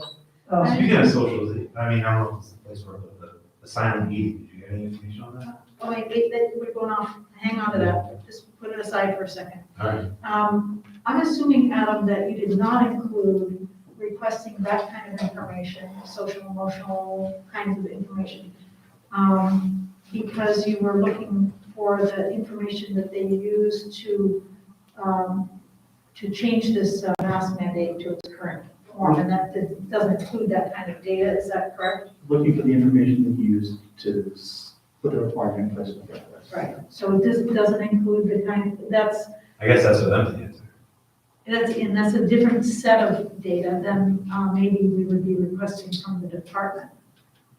That might be, for instance, you might request that information from the local board of health, or from NSC, or some other sources that we can't identify probably tonight. I think to Adam's point, asking for the information behind this decision in the first place, I mean, it should include that. Like, I would imagine if they're gonna put this in place, their response would be, well, there's no impact.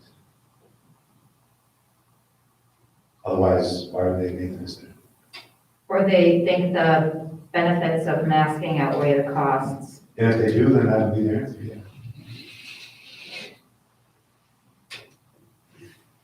Are you proposing anything here, Mike, for us to I consider? propose to remove the mask right now. Would be my proposal. No, with this letter, we're talking about this letter. We can't remove the mask tonight, that's I not would, on the agenda. I would propose to move our discussion from March 8th to February 8th. Okay, that's not on the agenda tonight, Mike. No, that's in the letter. The letter says Yeah, March 8th, right? so are you saying to modify this reference on the letter? Yeah, it just says on March We're not- 8th, the committee will be reviewing its mask requirement. I'm suggesting we change that to February 8th. I can't understand whether you're modifying this letter to send to DESI, or Both, whether you're proposing some different action. both. Okay, well. I can't I'm quite- proposing we move our discussion to February 8th and update the letter to note that. If I need to make a motion for it, I'll motion for it. Yeah, well, there are no motions on the floor right this moment at all, so, No. but in a minute, you'll have to decide what motion is pertinent to the motion on the floor, which will be the DESI letter first, and, I mean, the protocol that Jeff was describing in the DESI letter, and then if you want to propose, like Adam did it the last time, to put something on the agenda, you can make a motion to put something on the agenda. Okay. Relevant to everybody? All right, I think we are ready for a vote. First, we have a couple of small business items here. The first is that I'm appointing Adam Wilbur to the negotiation subcommittee. In the fall, I appointed him as an alternate. And right now, he is being, turns out that that's really not the best way to do the negotiation committee. They need a steady crew in there, not people who might step in and step out. So I'm going to appoint Adam to serve on the negotiations committee with Megan and myself. Can I decline that nomination? Oh, yes, I didn't know that. I'm going to decline, just based on workload right now. Okay. Do we want to solicit a third person to take his place? You should have to, because if you don't, if someone doesn't show up, and you have a form, you won't be able to hold the negotiations. The volunteers, that's. Anybody else? I'm drowning. I'm sorry. I'm drowning in work, I'm done. Okay.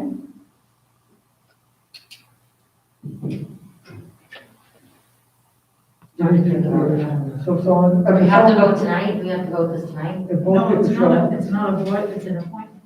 Do you have to appoint tonight, any? No, if you think, I mean, well, the union is asking who is coming to the table. I mean, I can say there'll be three of us without naming people if you feel like. they just need to count, because then, Yes. they want people out there, so they Right, don't so need to know. the if names. they haven't heard it, they can Okay. just say count. They just can count. All right, so you want to think about this and put it on the February meeting. All right.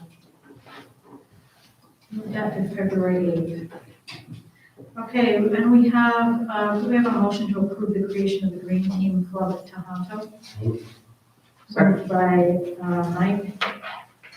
Second, Adam. Any discussion on that? All in favor?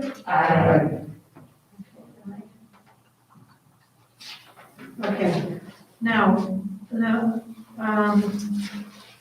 a motion to approve the superintendent's Aggies recommendation that includes these three pieces: continue symptomatic testing as described in the proposal, discontinue contact tracing and test and stay, and offer DESI's rapid antigen at-home testing program option to families. With the amendments.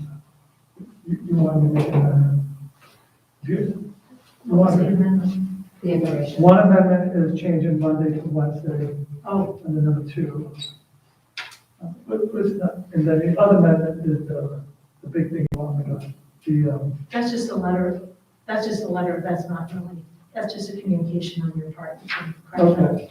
What do you mean Monday to Wednesday? In the proposal, it says the at-home. Oh, it would be Wednesdays, yeah. Okay. So is there a motion to accept the proposal with those three components as stated? Second, Adam. Discussion. Okay, all in favor of approving Superintendent Dagny's recommendation to move to those three elements in the testing protocol? Aye. Say aye. Aye. Opposed? Aye.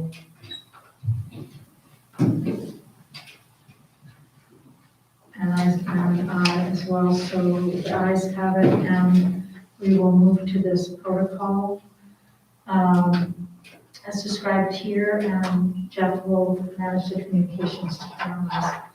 Thank you for your thoughtful consideration of all the components, and for, I know that the parent input has been, that you heard that, and also that's in your thinking as well. So appreciate your consideration. And so the last item then is is there a motion to authorize the district to send an official letter to Commissioner Riley requesting evidence to be provided by February 25th, 2022 to demonstrate that masking students and are achieving an 80% vaccine threshold against the transmission of COVID-19.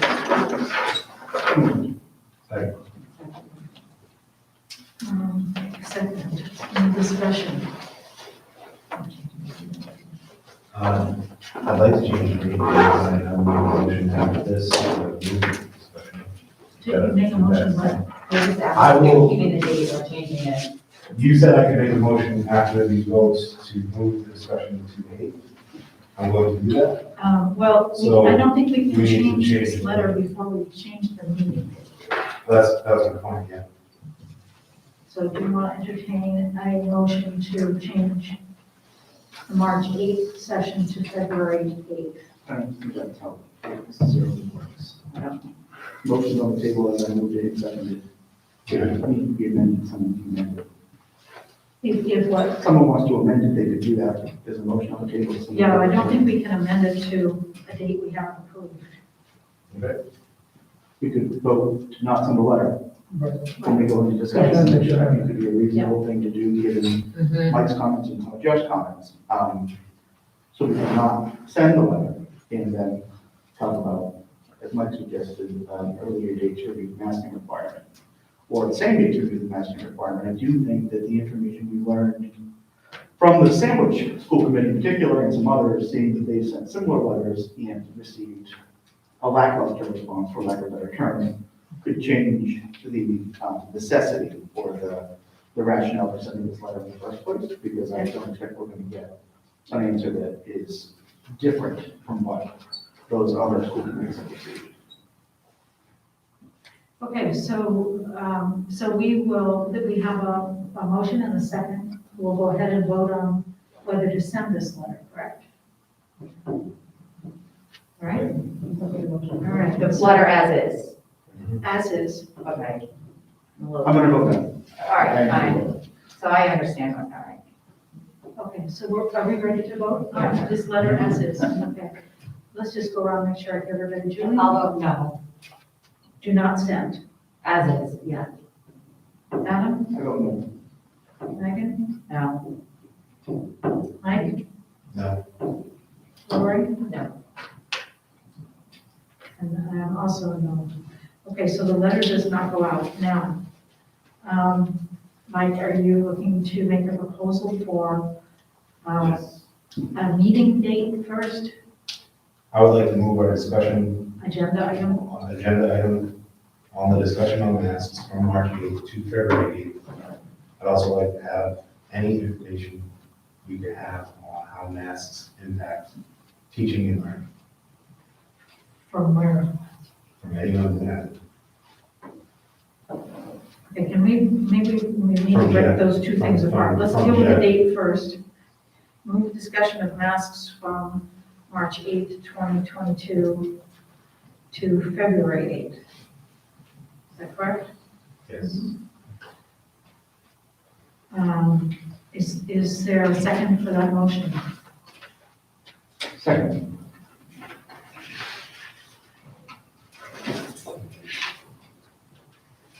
Any discussion?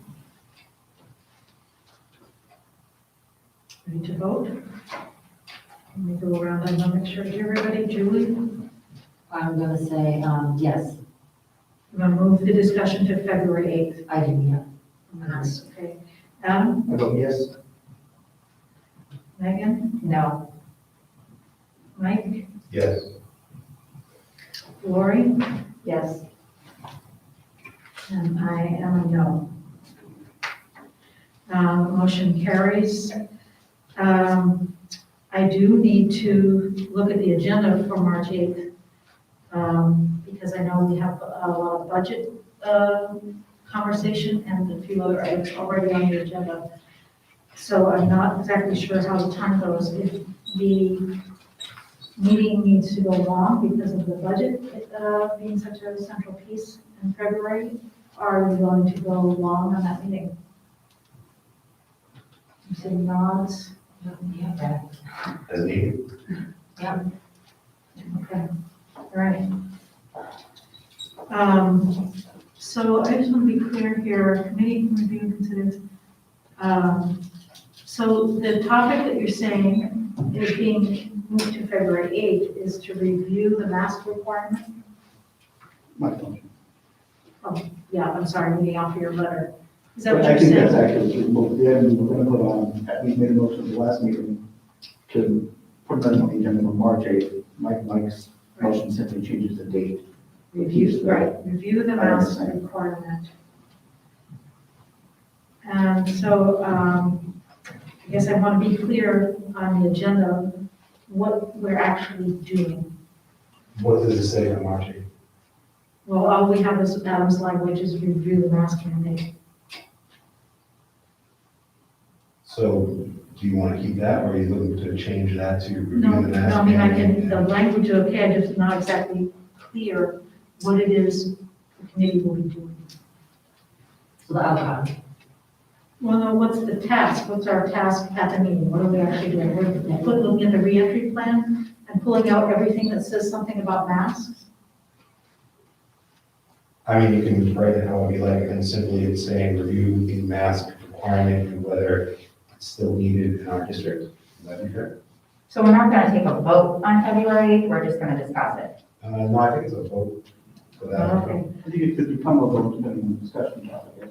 I mean, the vote would be two parts, I get, No, you wanna No, know. you can't do that. No, not for open meeting law purposes. If we're gonna vote, we have to They say don't so know, on the but agenda. we have to, it's gonna be a vote, it'll be on the agenda. But the vote, the motion doesn't have to be stated. You don't know what's going to be, it could be pro or negative. It could be after reviewing the policy, we vote to keep the mask in place till 2027, or it could be a vote to move it tomorrow, right? If we're going to do that, we have to put that on the agenda. Okay, so make it, we're gonna review the mask requirement policy and vote whether to keep or change it to make it optional. Okay, this sounds like a different motion. Survey results in 2 weeks, good luck. Make public comment period.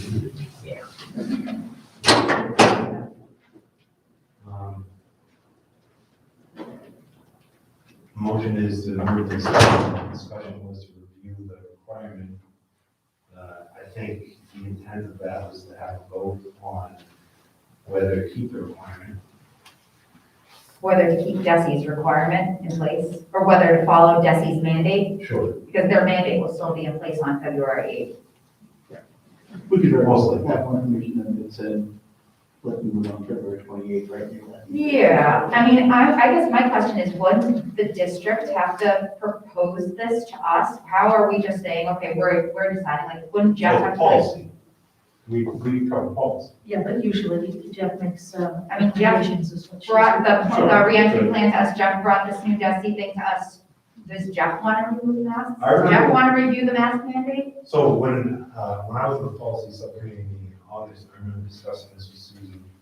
And conversation at that point was the full committee can change the policy whenever, however it likes by vote.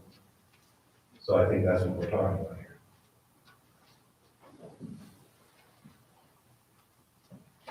So I still, so you're saying now that what you want on February 8th, what you're proposing here is a discussion to review the mask requirement and to vote whether to keep it as is or change it? Sure. I mean, we heard parents speak tonight about how passionately they want this to be gone. I mean, that's our engagement right there. Jeff, will you be able to put this in your newsletter? I think that this. Wait, just hang on. This motion right now is to discuss, is to review the mask requirement on February 8th and to vote on whether to keep it or change it. I think that's well said. Is that covered? Is there a second for that motion? Sorry. That was Mike's. So that's my motion. Mike's All right, so I motion. move that, so it needs a second. Second. What's that? Is there a second? Second. Adam? We already voted. And we did on the first, and he's added on to it, actually. Oh, okay. So, any further discussion?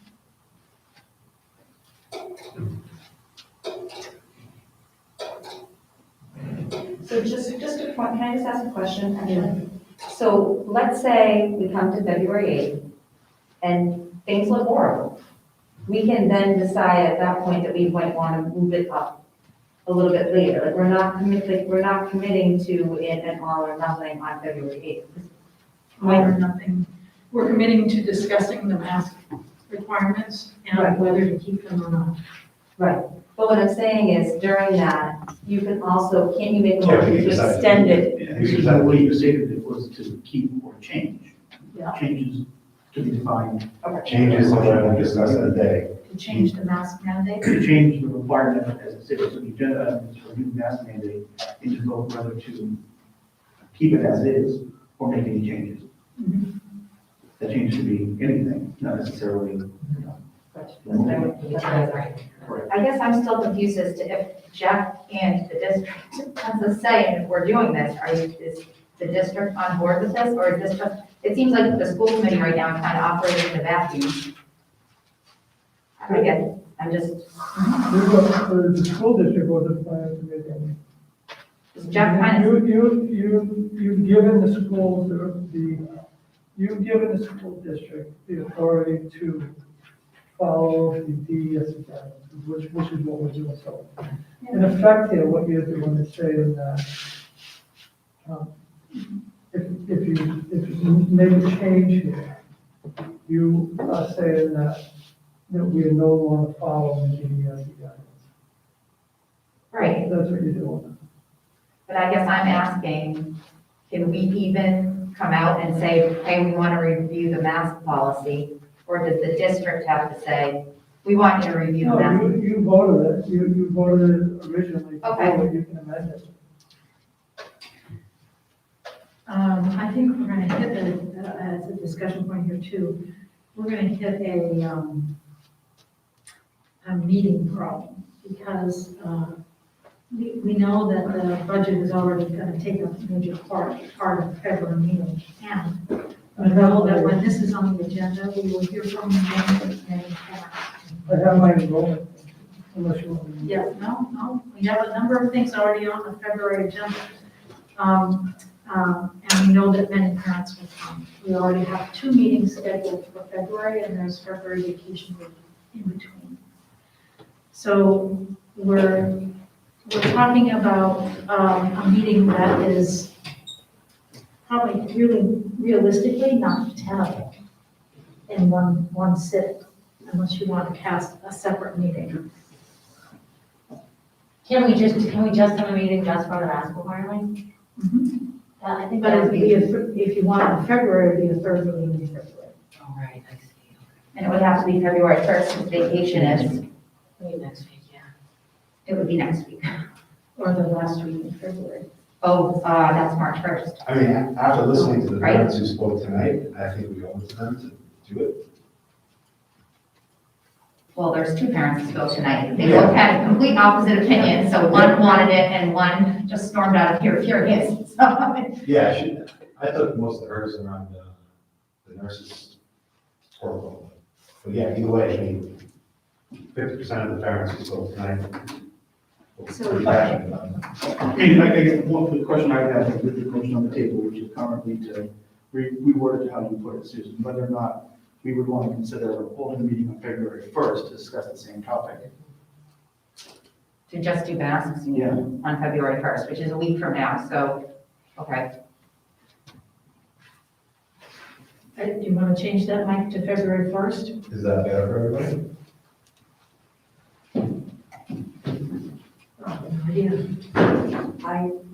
So we have a meeting February 8th and 15th, is that right? 15th is budget, Is the budget, okay. yes, that's the public budget hearing. And then the 22nd is, Public that's budget the hearing. school break, and then the following week would be March 1st.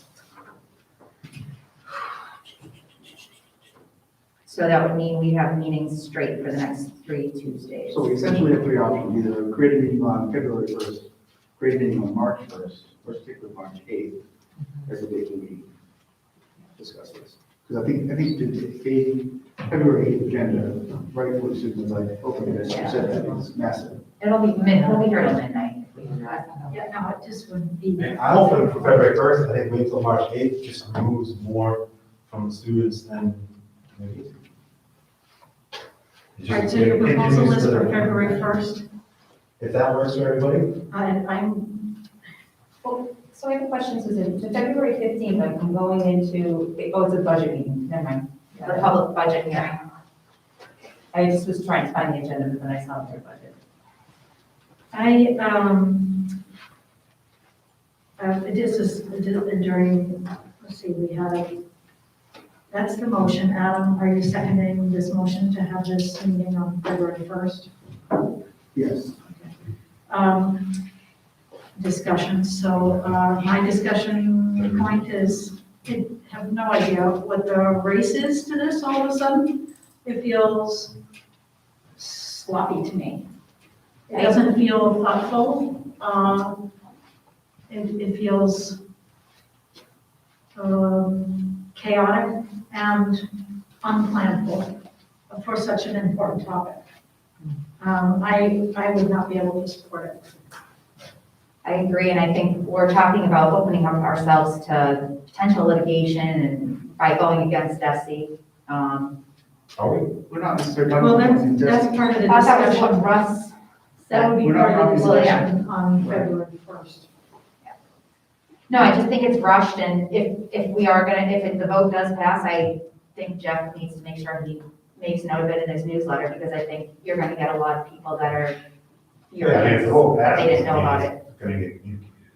Well, I think that, you know, you make that same argument the other way. Oh, I think one way or another, there's, yeah, no, I think it's I still. think what we have to recognize is that this variant is contagious and it's not going anywhere. And it's not, the virus is slowing its speed, right? I mean, I just went through it, I did.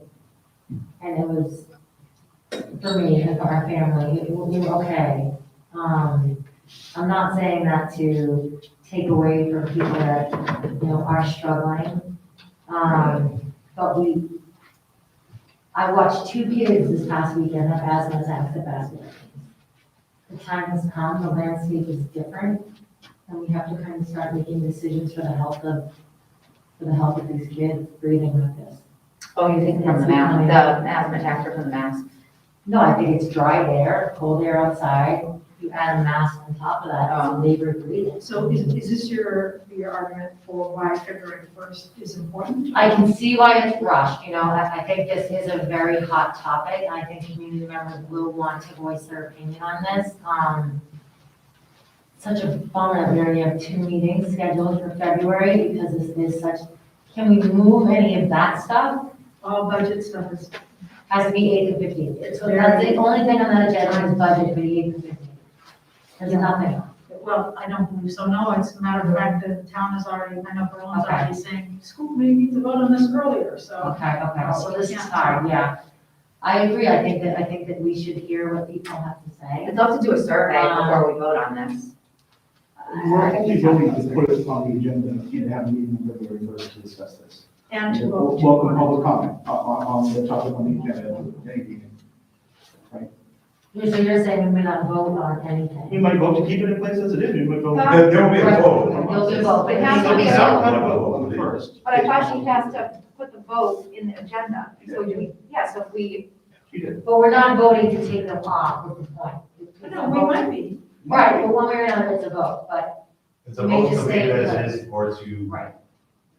whatever language We're comes out of the voting, we're discussion. voting whether we keep the mask mandate or we change the mask mandate.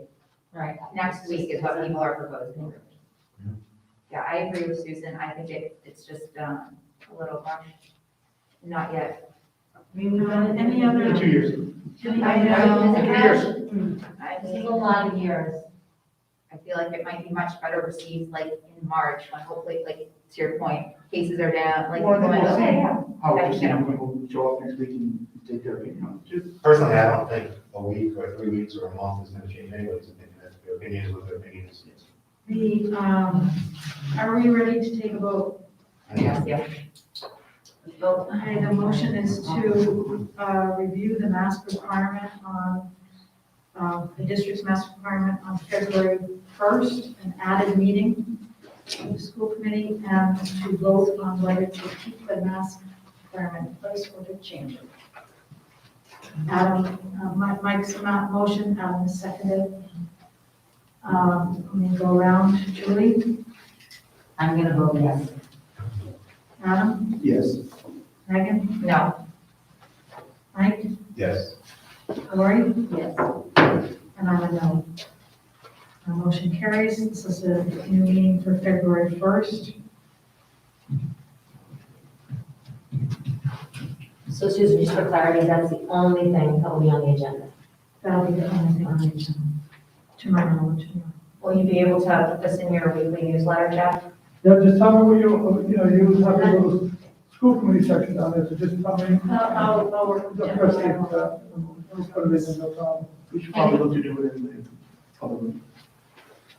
We're gonna have a lot of public comment. And it might be, At least. Oh my God, it might be a good imagine. idea to review with the public the role, the procedure for public comment. And I know when I came in to speak to school committee, I was unaware, so let me know that it's not a back and forth conversation. Like tonight? Have to speak, what's that? Like- Yeah, and then just to remind people so that they know it's not open disclosure, you know. Okay. I think that's everything. All right. You're gonna mention about the silent meeting? Oh, you want to get information about that? Yeah, Oh, yeah. is that, He's talking to you about the silent eating Sounds good. story that we heard. That was just a misunderstanding. Yeah, and it was a miscommunication on my part. In the nurse's guidance. So when I looked at it, I thought, I didn't really want to address all of that stuff district-wide. And I said to the principals and to the nurses, and to the nurses that I would just let the principals decide on some of those issues, some of the spacing issues. Some of them have more cases than others, some of them have lunches where they can't move kids a little further apart. But I wasn't specific enough, so, also, as you know, in the nurse's memo, there was things on there about silent eating, which I wasn't referring to. So when I said that to the principals, that was one of the things, and one of them decided to, one of the teachers, it wasn't conveyed to them that what I was really talking about was anything in that nurse's memo that had to do with distance. If they had space, and they weren't alienating kids, then it would be fine. So the piece about the eating in silence was in the memo. I just forgot to tell them not that piece. So so. So did that happen, but it was an error? Yeah, that's what happened, yeah. That one. Yeah. All right. I take the blame for that. Thank you for clarifying. Motion to adjourn? Second, all in favor? Aye. Thank you for your time. Stuff there tonight. See you everyone. Do we- So,